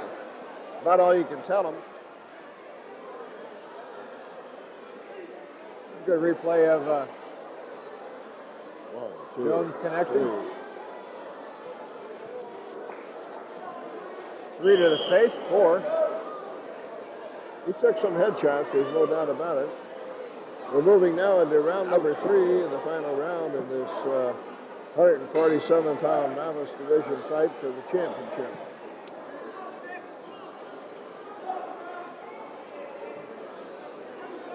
Looks like William Jones got some energy back.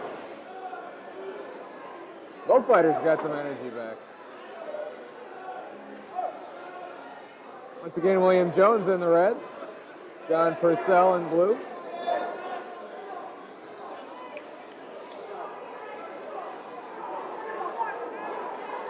Williams Jones just won't let him stop. That's it. Standing 8 count. That's it. Referee stopped the contest in the third round here.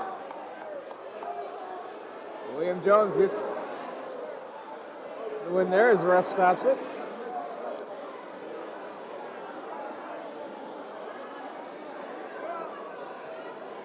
That was a smart move by referee Marvin Elam.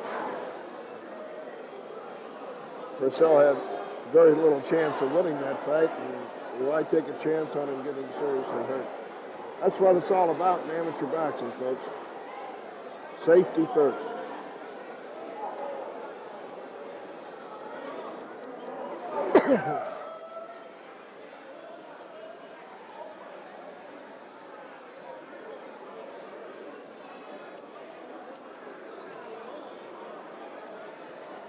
Nice shot of the crowd.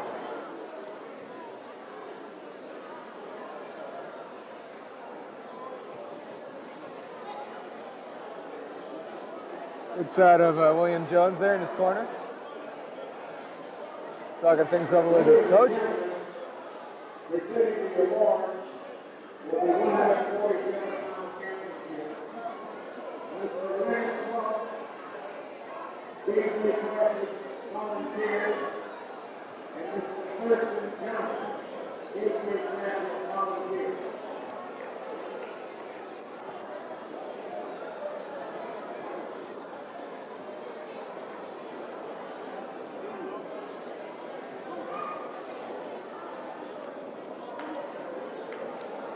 Waiting the official word that William Jones has won the match. Ladies and gentlemen, the 147-pound champion is in the ring corner from William Jones. William Jones wins the fight. Got a replay of him here in action.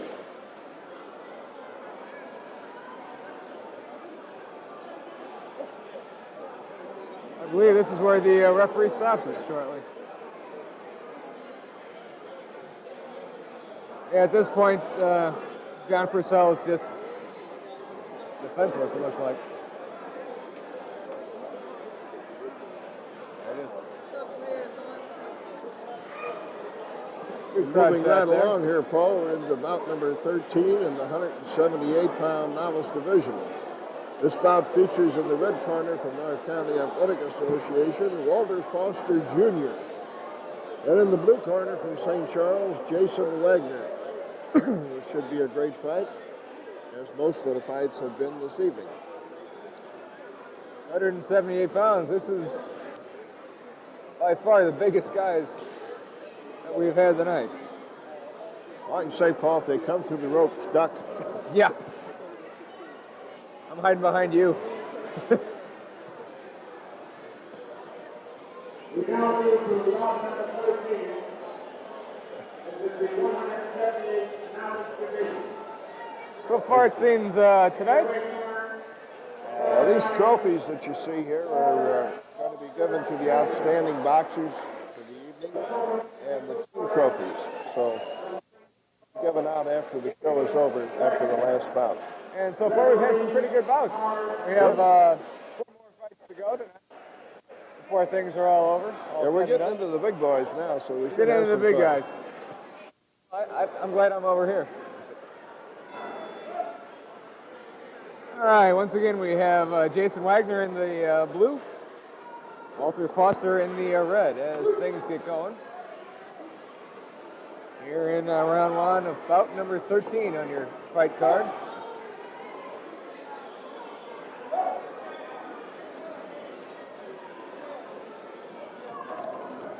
Oh.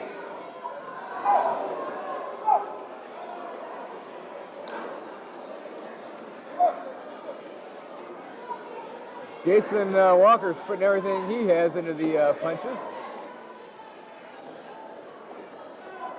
Oh, good left to the head. Jason Wagner does a good punch to Foster. Catches Foster in the head. You're ready to go again. Still in round 1.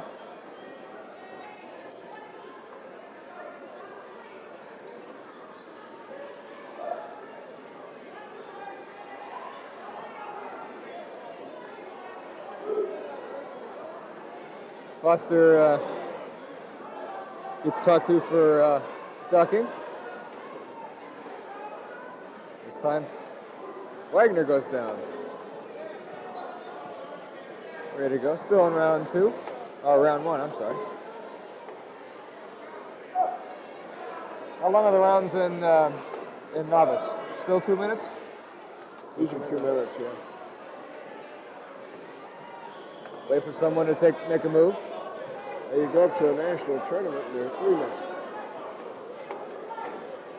Foster with a right to the head. Block there. Presses them into the corner. Referee will separate them, and then we'll get back to boxing. I almost said biting.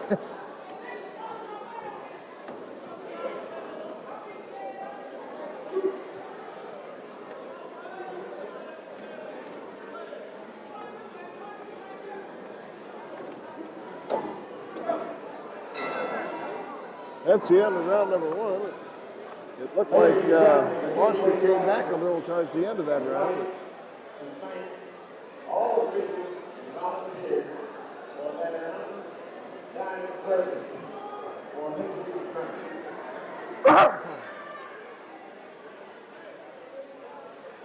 Foster had some good punches land to the head of Wagner.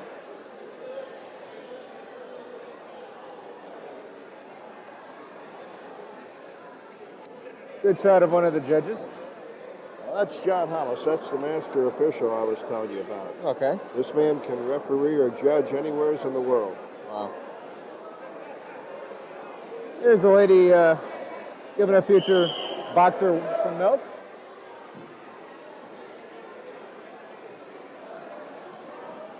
Here we go to round number two. In the 178-pound novice division between Walter Foster Jr. from North County and Jason Wagner from St. Charles.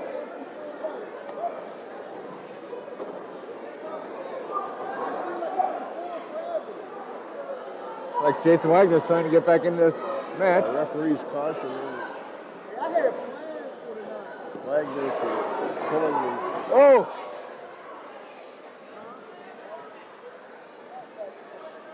Wipes off the gloves.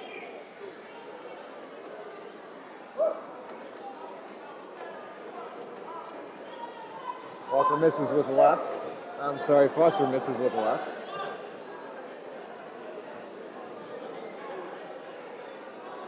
Referee Marvin Elam taking a point for holding from Jason Wagner.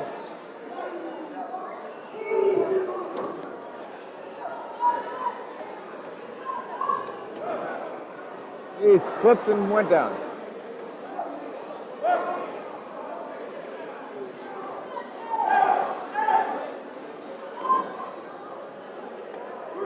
Fighters hold each other and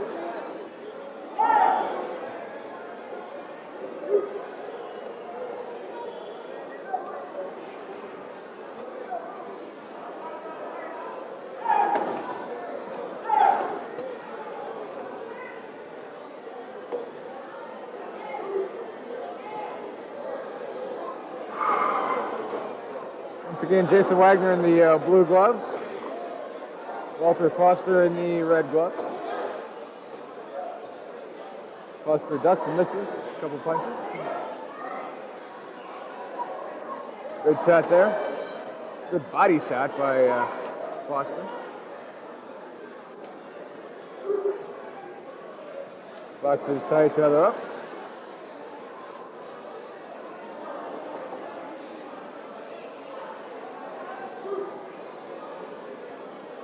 They're getting a little bit tired here towards the end of the second round. Those gloves get a little weary after a couple minutes, I'll tell you. Someday just try holding your hand out straight like this for 2 minutes without moving it. It's hard to do.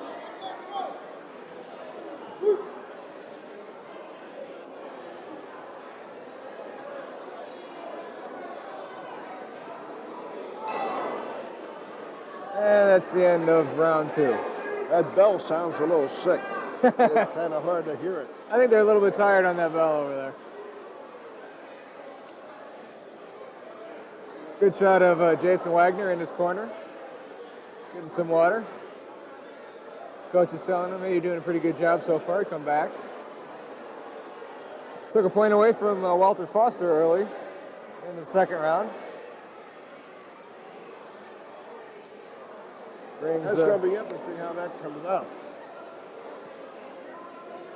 I think the first round, I think Jason Wagner won. And of course, the second round could have gone either way with that point.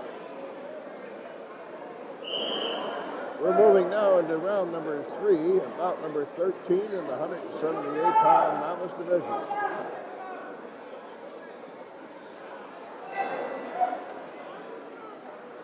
Round 3 is underway. Both fighters come out swinging hard. Slapping. Good left by Foster.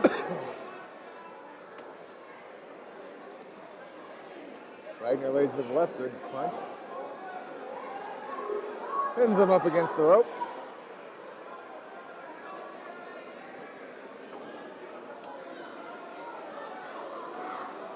Got him in a headlock.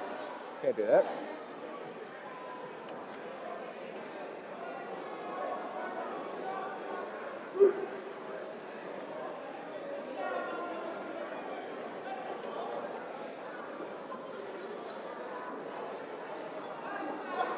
Both boxers getting together again. Borderline low blow in that last sequence when that mouthpiece came out. There's the mouthpiece for Walter Foster. Cleans it off, put it back in.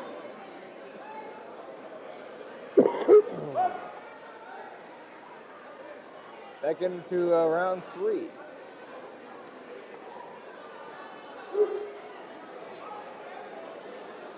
This one's getting kind of close now. Ooh, good left to the head by Foster. Ties things up.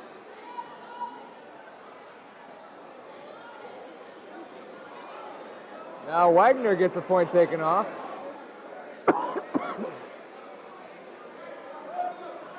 He's not happy about that. Come back to action here. Got him in a headlock. Wrong sport. Oh, okay. Grabs his legs. Looks like they're trying to wrestle now.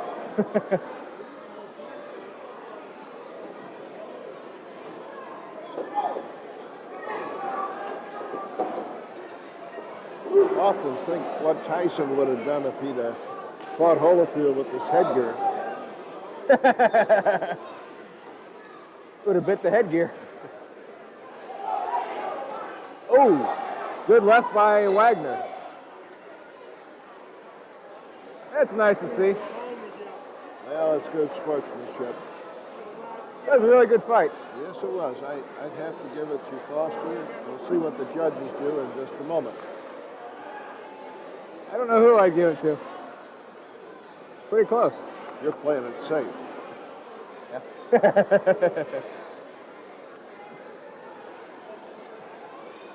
Good shot of Foster over there in the red corner.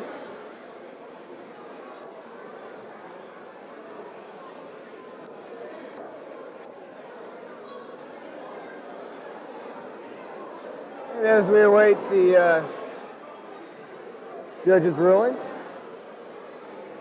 This 1999 Gateway Classic Amateur Boxing Tournament is sponsored by the Gateway Classic Foundation and City Recreation.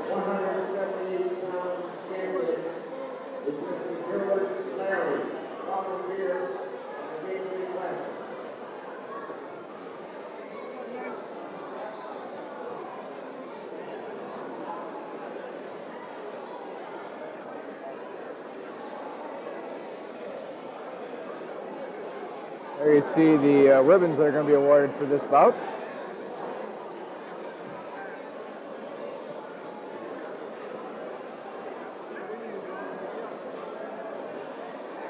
And the referee hands all the information over. There you see a crowd shot. And what he's saying, we've got 3 more fights to go before we can go home. There She's saying, yeah, I agree. young lady is looking at the scorecard and saying, thank God we only got 2 or 3 more to go. And we are moments away from finding out who wins. Dan says Walter Foster. Novice division, 1999 champion, is in the red corner, Foster Jr. It could have gone either way, I think.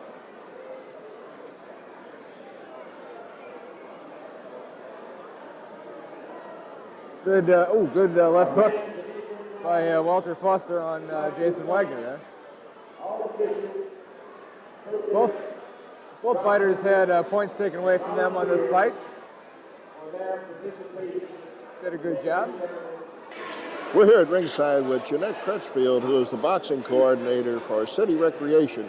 Jeanette, how long have you been the boxing coordinator? I've been directly with the boxing program for about 5 years. Wonderful. And how many participants have we had in the tournament so far this year? We had 239 boxers that participated in the boxing program here. That's a pretty good-sized tournament. I bet they keep you up late at night trying to figure it out.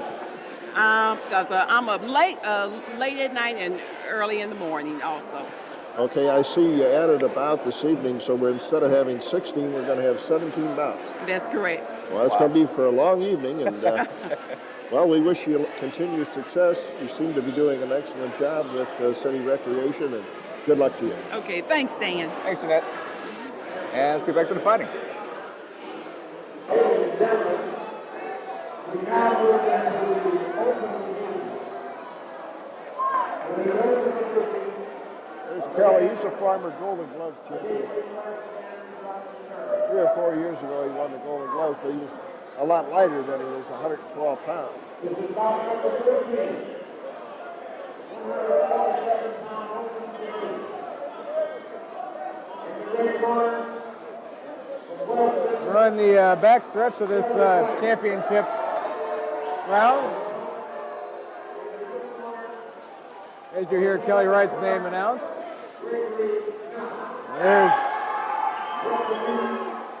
These two warriors have seen each other before.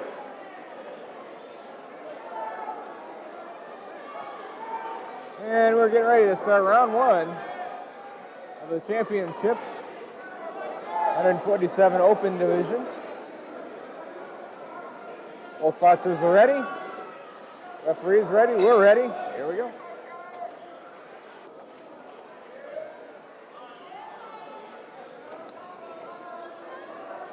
Figuring out what each other's going to do. Here they come over to us.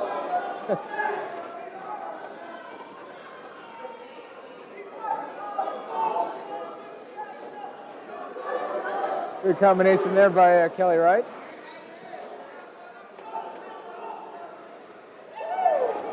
Good 1-2 by Knox. Some good fighting so far. Knox trying a little rope-a-dope there.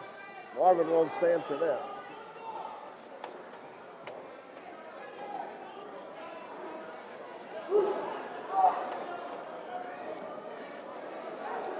Ooh.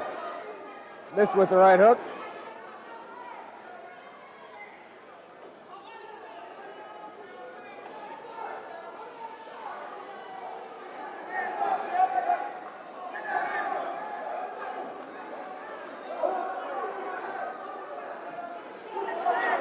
Someone lost their mouthpiece. That's Gregory Knox lost his mouthpiece there.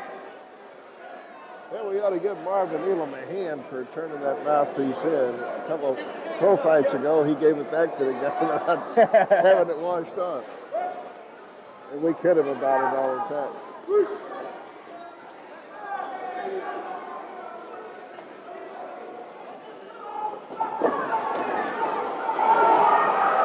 Good fight there. Almost goes over the rope. Oh, my.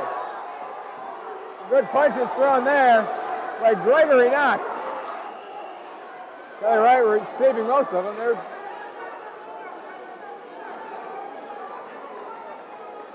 referee talking to both fighters here. Some good boxing late in the first round here. The fighters come together.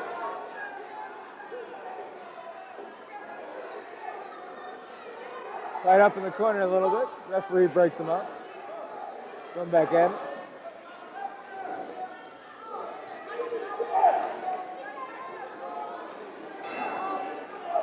Yeah, that's the end of round one. Yeah, it was hard to hear that bell. That bell is not sounding the way it should. I think the bell's tired. Really good fight in the first round. Who do you give that to? I think just a slight edge to Gregory Knox because of the flurry that he had over in the corner here.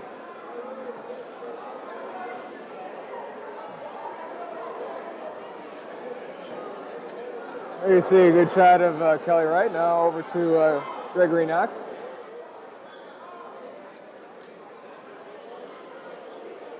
Well, I won't tell you what our director just said, but good replay here coming up. Gregory Knox giving it to Kelly Wright there, up against the ropes. Kelly Wright can take the punches too, looks like. As round two is about to start. Here we go, back to live action. And Gregory Knox in the 147-pound open. Good camera work there.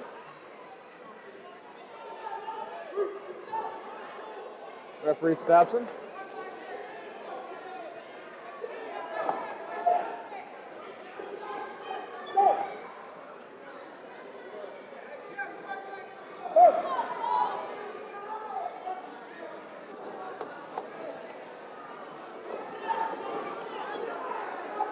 Good dancing there by Knox. Avoiding the punches.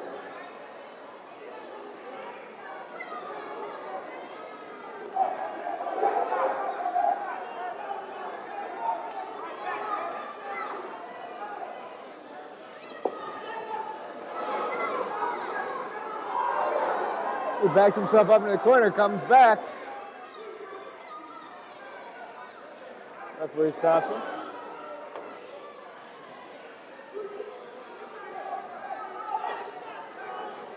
Referee talking to both fighters.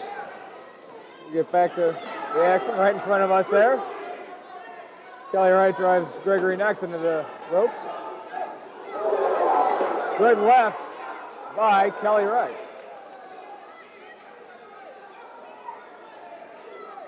Good 1-2, but blocked.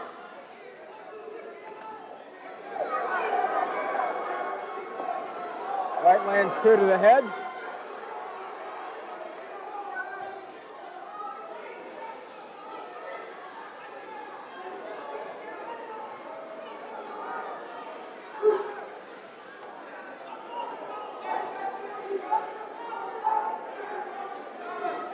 I think both fighters looking for that bell to go off. Or maybe not. And as the bell goes off, Gregory Knox goes down. He just slipped though. Had that been a knockdown, even though the bell rang, he would have counted 8. Another good round.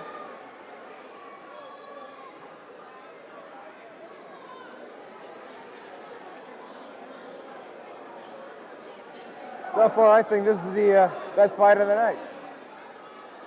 Yeah, this last bout coming up in the 16 that Richard Van Treese is an outstanding fighter, along with Jason Barnett. So we saved the best for last for you, folks. And, of course, we got the third Alexander bar coming up. Lamar. Round 3 about to start.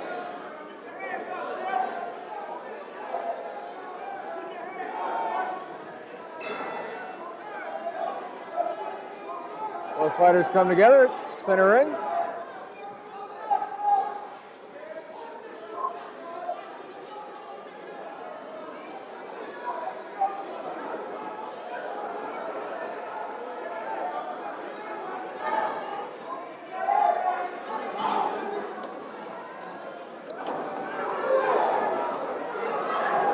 Good punches by both fighters, especially Knox. Good takedown. Unfortunately, they got the wrong sport there.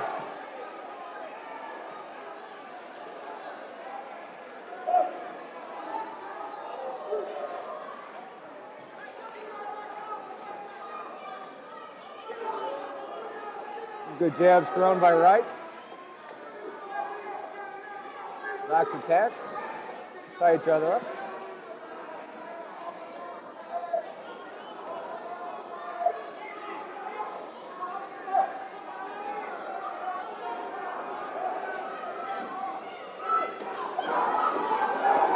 Wright with some good punches right in front of us. Pins him up against the rope. Knox worked his way out of it. Knox looks tired.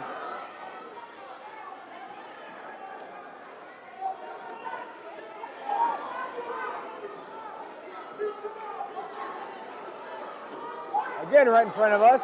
This time, Knox drives right into the ropes. Attacks him real quick. Into the other rope.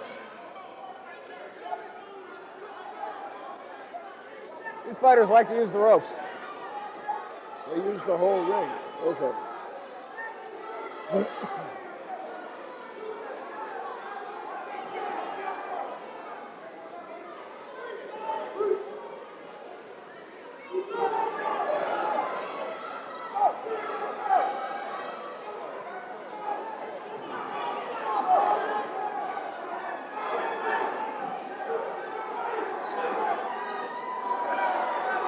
Knox with some good punches thrown there. Right, taking them off. Very close fight. Good man. I'll let you call this one, Paul. Thank you. I'm calling it a draw. How about that? I don't. We don't have draws. Oh. I don't know. I might give the nod to Knox. Very possible. But we'll have to wait and see what the judges say.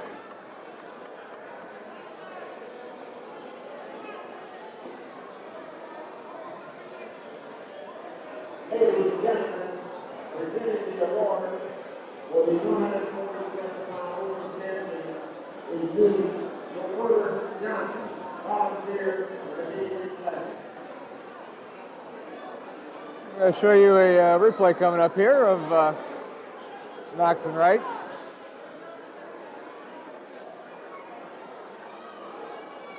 Good punches thrown there.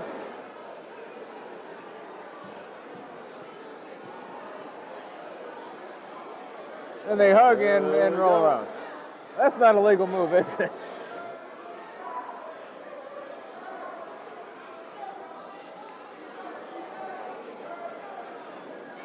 There you see a shot of Kelly Wright coming to center ring.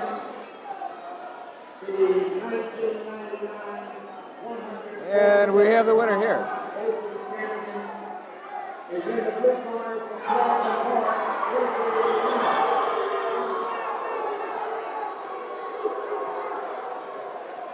People didn't like it, but they Gregory saw Knox. it the way you saw it, Paul.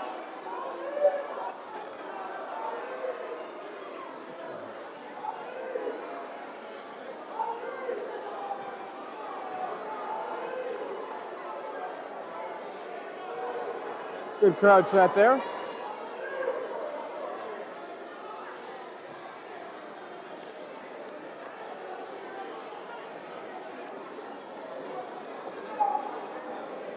How do you follow that good fight up? Well, you got another good one coming up in the 156-pound open division, bout number 15 on the card. Features Daniel Scott from Cherokee in the red corner and Lamar Alexander from Hyde Park in the blue corner. Good shot of Daniel Scott out there already, waiting for Lamar Alexander to come out. I think he's waiting for him too.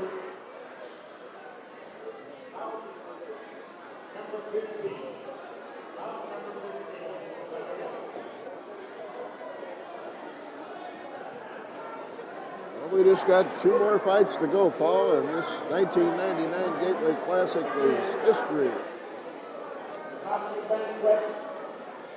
Tomorrow at noon, therefore, all officials,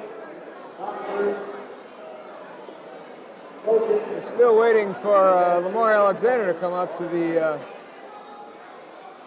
ring. Not sure why he's being delayed at all.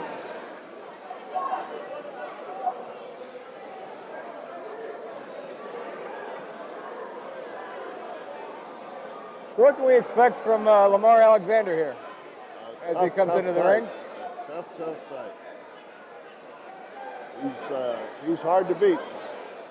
We'll see what Daniel Scott can do. So far tonight, Devon Alexander has won, and Vaughn Alexander has lost. This is the tiebreaker for the Alexanders. So now, if Lamar Alexander wins this fight, I really hate to be Vaughn tonight. No, they don't. I know those kids real well. Yeah. They respect each other.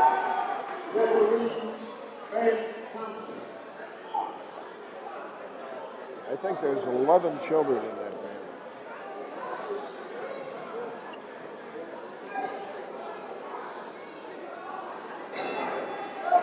And round one is underway. This is the 156-pound open division. Once again, Danielle Scott in the red. Lamar Alexander from Hyde Park in the blue. Danielle Scott pounding away on Alexander, but Alexander's doing a good job of blocking.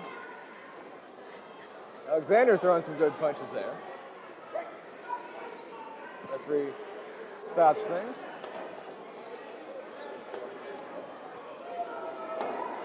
Alexander ducks a pretty good hook there. Or I should say what would have been a pretty good hook. Connects on a good right hook. Scott does. Referee stops things.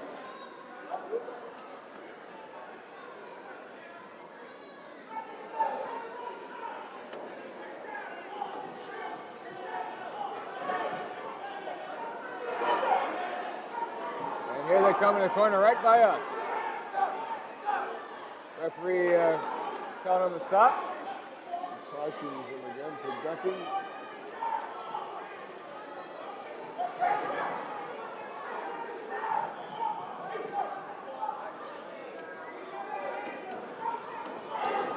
Lamar Scott with some good punches, but Scott blocks him.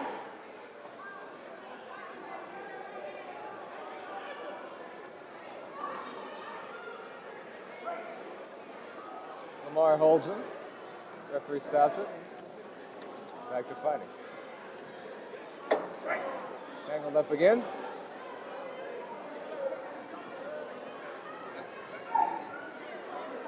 These boxers look like they're anxious. They don't want to back away. They'll give you your money for it. Ooh, good right to the face by Alexander to Scott. And that's the way round one will end. Pretty good round. As Daniel Scott threw a lot of punches in the first 15, 20 seconds, but not too many of them landed. They were landing on the forearm or on the gloves, and they don't count.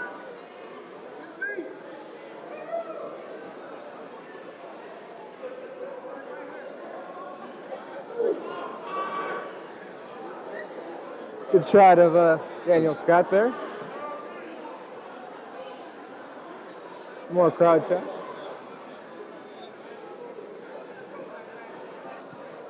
The fans are pretty much sticking around tonight. 2 more bouts to go. Everybody's staying put.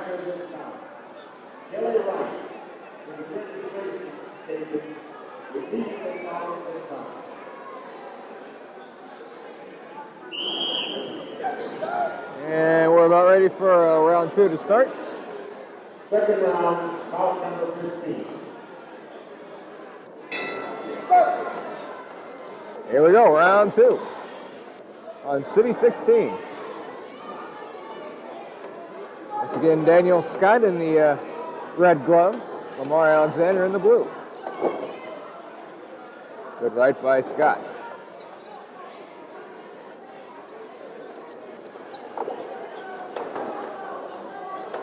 Both boxers throwing some pretty good fights, mostly Alexander. Referee stops him. Ooh, good right to the head by Alexander.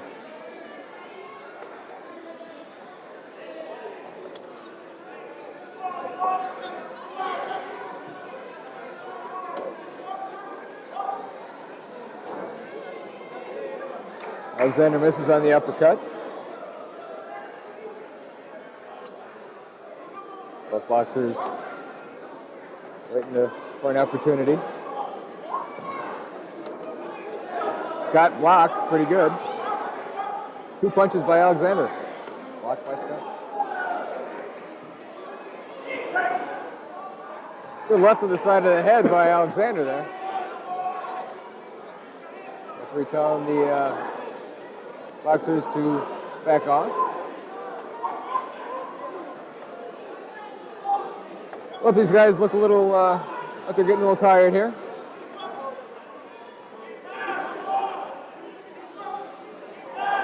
Don't know if these two have been around the whole night, but if they have, they've had to wait an awful long time to get their match in. Well, they've been here since 6 o'clock.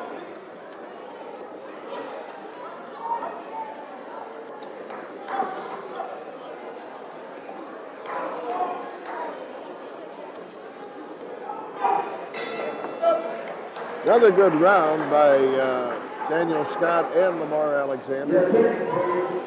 Neither one of these men waste any punches. Yeah. That's one thing these two haven't done.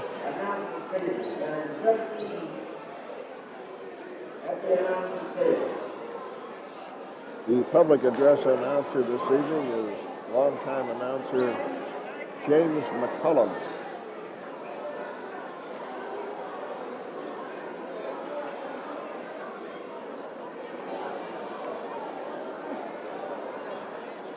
Kevin Cunningham giving last-minute instructions to Lamar Alexander. There's another shot at John Hollis.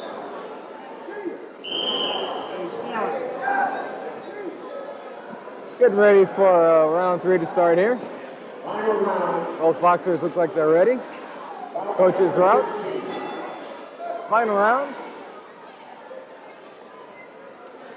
Here we go.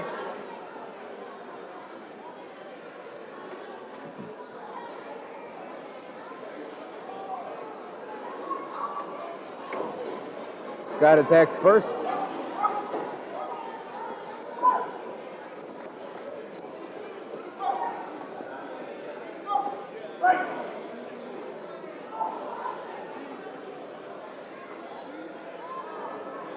Alexander looks like he's shaking up a little bit here. Low blow.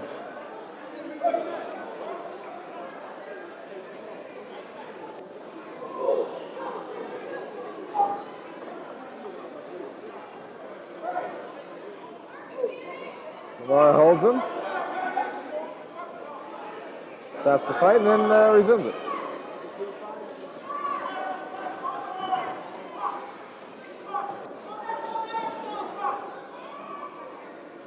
Crowd's yelling for, behind us, they're yelling for Daniel Scott. Keep popping, keep popping.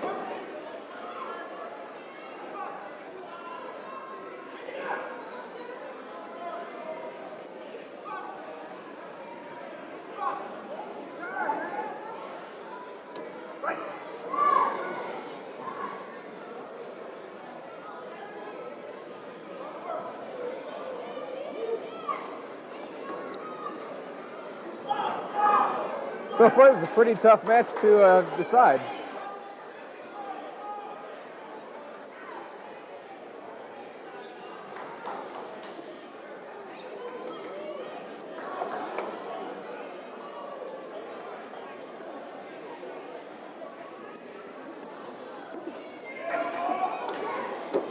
Mario Alexander making a late push to get the decision here. Scott trying to get to his face. Can do it.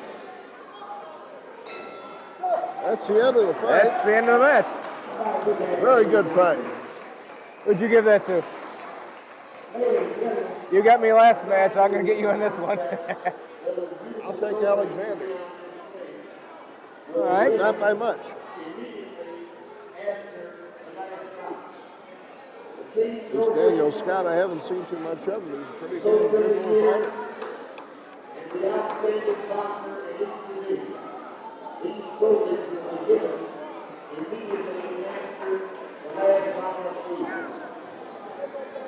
The announcers announcing that the outstanding boxing trophies for each division will be given after the last bout this evening. So we'll stick around and give that to you.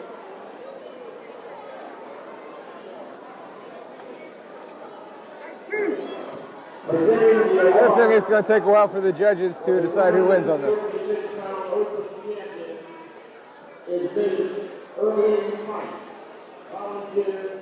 They don't all agree it too often.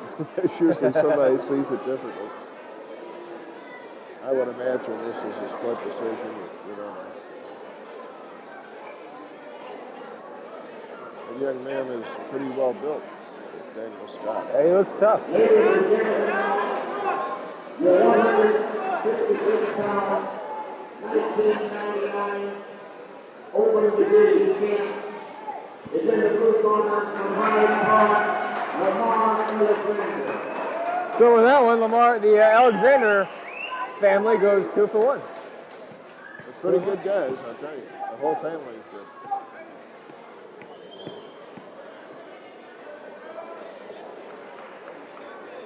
This fight could have gone either way.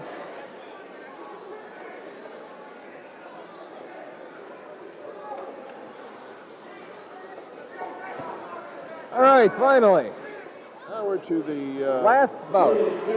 final bout on the card. Bout number 16 in the heavy open division. Features Jason Barnett from Cochran Recreation and Richard Van Treese from Canby Recreation.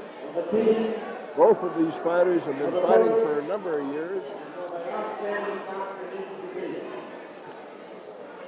This is bout number 16. In the heavyweight open division.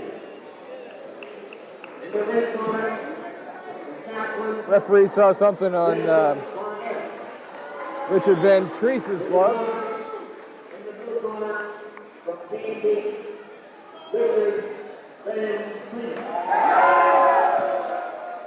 Referee,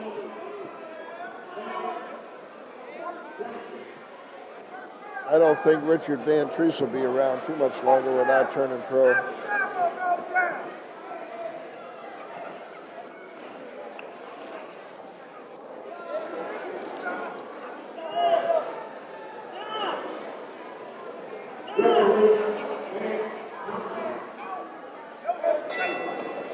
Here we go, round 1. The last bout of the night.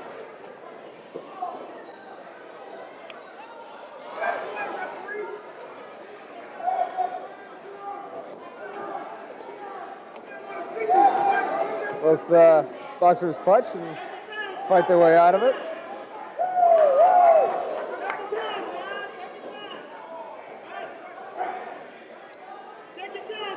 Referee stops it. Jason Barnett attacks. Good uppercut to the head.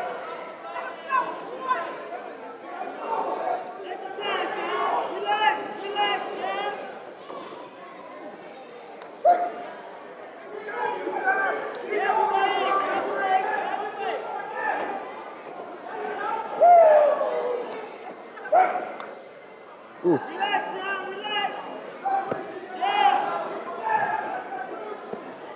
Ooh, someone had a good hit there.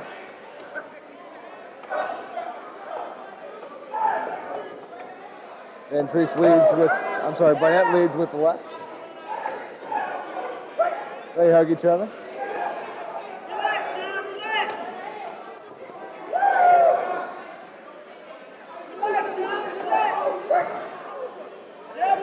Referee stops it.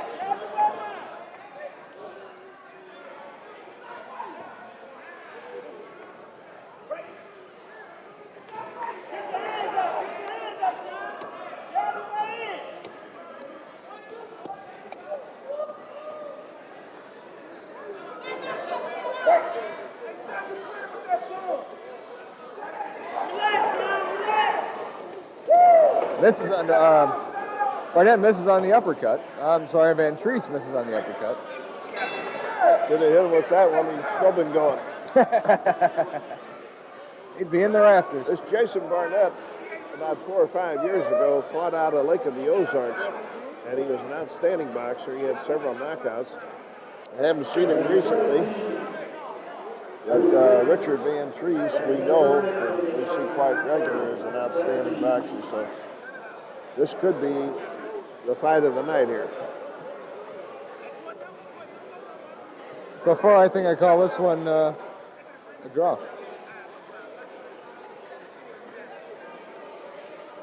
Both fighters look pretty tough.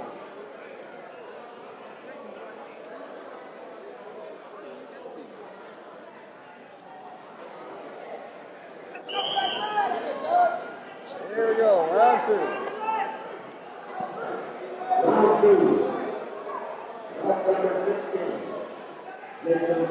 Round two of the last bout of the night.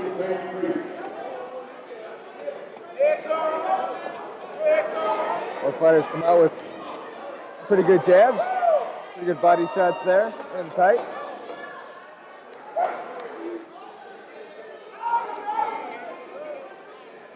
Looks like Van Treese might be doing a little bit of extra holding as Barnett pushes him away.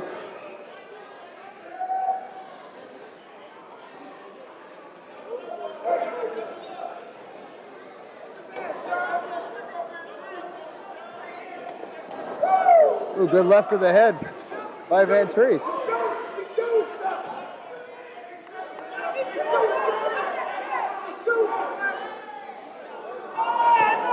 Oh, they're taking a point away from Richard Van Treese.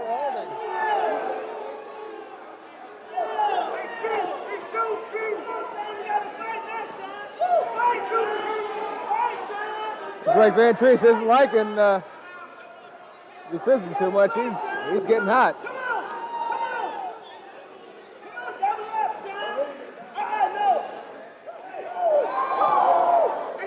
The referee stopped things, and Van Treese got some extra punches in there. He looks mad. He's on a mission.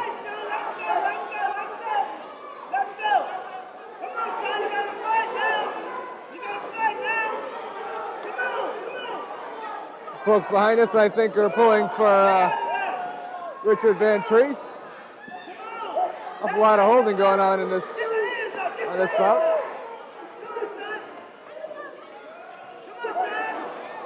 Ooh, good uppercut by Van Treese.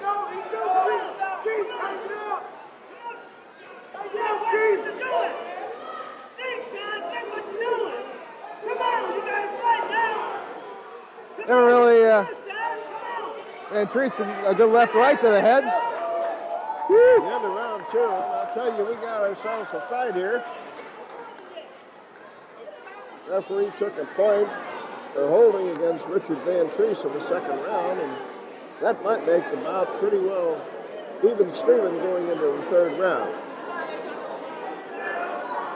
Well, I really haven't seen much of Jason Barnett throwing many punches, and not much from him has landed. Interesting to see how the judges call this.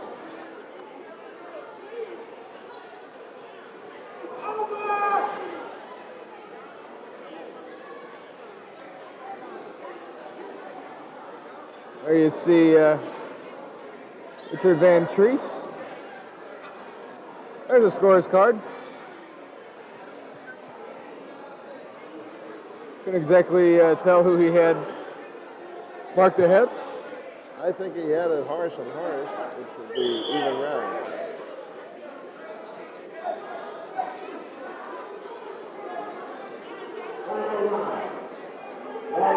Here we go. All ready for the third round of the night between Jason Barnett and Richard Van Treese.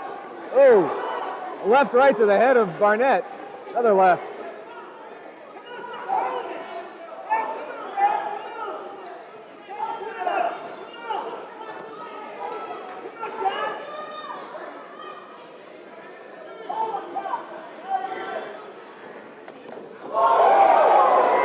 Good hit by Van Treese.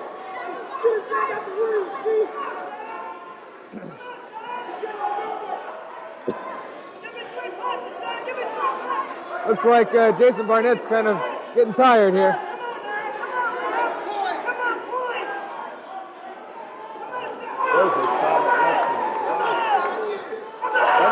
Another good left.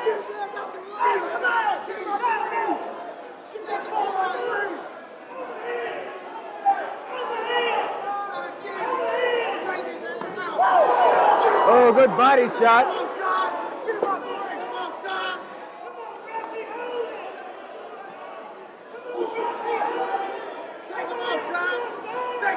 Oh, good left by Jason Barnett, finally throwing some punches.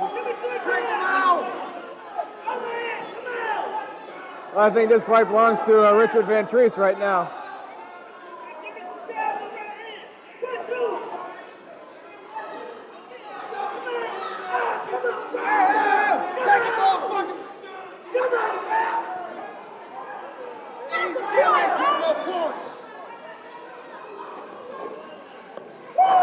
Good shot to the chest by Van Treese.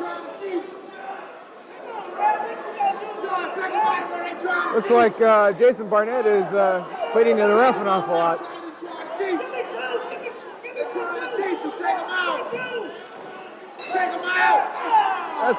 That's the end of the fight, ladies and gentlemen. And if it was even going into this round, I'd have to give it to Richard Van Treese. And we'll see what the judges say in just a moment. Even though he lost the point, I still think I'd give it to Van Treese too.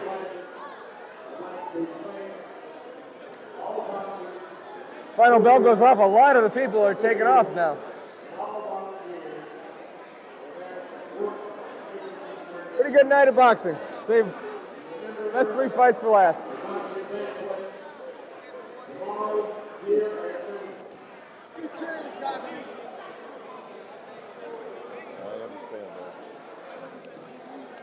I think we're going to stick around for the outstanding boxers, which will be announced right after this fight. Had a pretty good night of boxing here in I final think three. so. I think they all gave their best, and we had some outstanding fights. We had some sleepers, but you have that in any major tournament such as this. When you got over 200 boxers in a tournament, you're going to have some good, you're going to have some bad.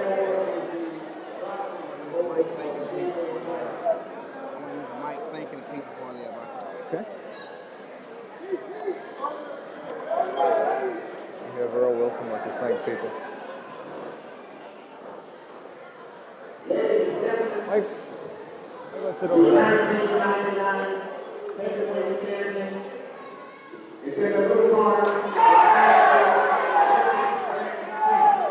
Richard Van Treese gets the win.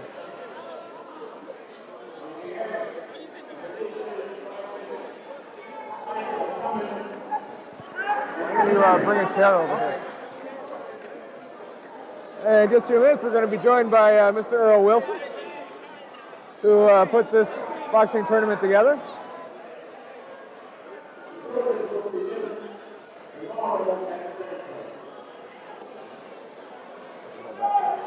All right, you've been watching the Gateway Classic Amateur Boxing Tournament on City 16. We'll be right back right after this. City 16, the government access channel in St. Louis, keeping you informed.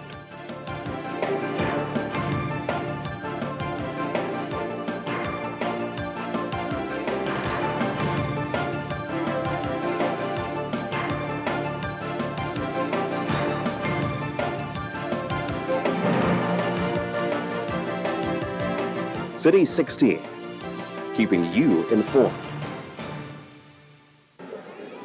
And welcome back. We've had a wonderful night of boxing, and joining me right now is Mr. Earl Wilson, someone who put this event together. Well, you know, it's very a pleasure to have the opportunity to put a program like this together, working with the City Recreation as well as Southwest Bell. We've had a whole week of activity, and the night was a championship fight. We had the youngsters get out here and really pour their heart out, and that's what our foundation is about, to try to find programs to get these youngsters off the street and give them recognition and reward what they're trying to do. And amateur boxing is a very key program, not only for the city, but for this community. And I think these kids tonight show that they're very talented. They're very talented, put their heart into it, and that we give them recognition awards and so forth. In fact, the banquet, which will be tomorrow at Saturday at World Center, where we give all the youngsters the opportunity to feed them, give some additional rewards in terms of sweatsuit to the other champs and so forth. So this is what the Gateway Classic Sports Foundation is trying to find programs, get the family involved, and hopefully make a very positive impact in our community and give the youngsters the recognition they deserve. And also very important to point out, yes, a fight has to have a winner and a loser. All of them really, winners. There's no really, all of them winners. I think that amateur boxing is a very key program, and it's not like it used to be in the past, but hopefully we can keep wearing it down, and we get 500 or 600 youngsters like it used to be in the past, to give these youngsters an opportunity to showcase their talent. Hopefully one day we can take it back down to the KLS where it should be, and getting people to come out there and witness these youngsters and participate in the fisticuff. And we saved a really good tournament for the last one of the century. Right after year 2000 with an even better one. Well, I want to thank all the volunteers and all the individuals, the referees, officials, and so forth, and also, more important, Channel 16 in terms of being one of our sponsors for this event, and hope this can be shown on the air and where these kids can see, what boxing is all about, and hopefully get encouraged to go into the gym and do the same thing. So it's really a pleasure. We're looking forward to next year, 2000. Hopefully it's going to be bigger and better next year. My pleasure. Great. Thank you very much. Okay. And Dan, all right. Wonderful night of boxing here. It was outstanding, and I enjoyed working with you, Paul. It's always a pleasure to work with Channel 16, and look forward to doing so in the future. And see you next year. And like we said earlier, we did save all the best fighting till the end. Yes, we did. Because the bigger they are, the better usually. And you expect to see these guys go pro soon? We did pretty good picking, didn't we? Okay, great. That's going to about do it from here. I'd like to thank everybody who was a part of this boxing tournament from the Southwestern Bell City of St. Louis Recreation Division, St. Louis Amateur Boxing Tournament for Dan Kerner and Paul. I'm Paul Anthony. For everybody here at City 16, thanks for watching, and good night.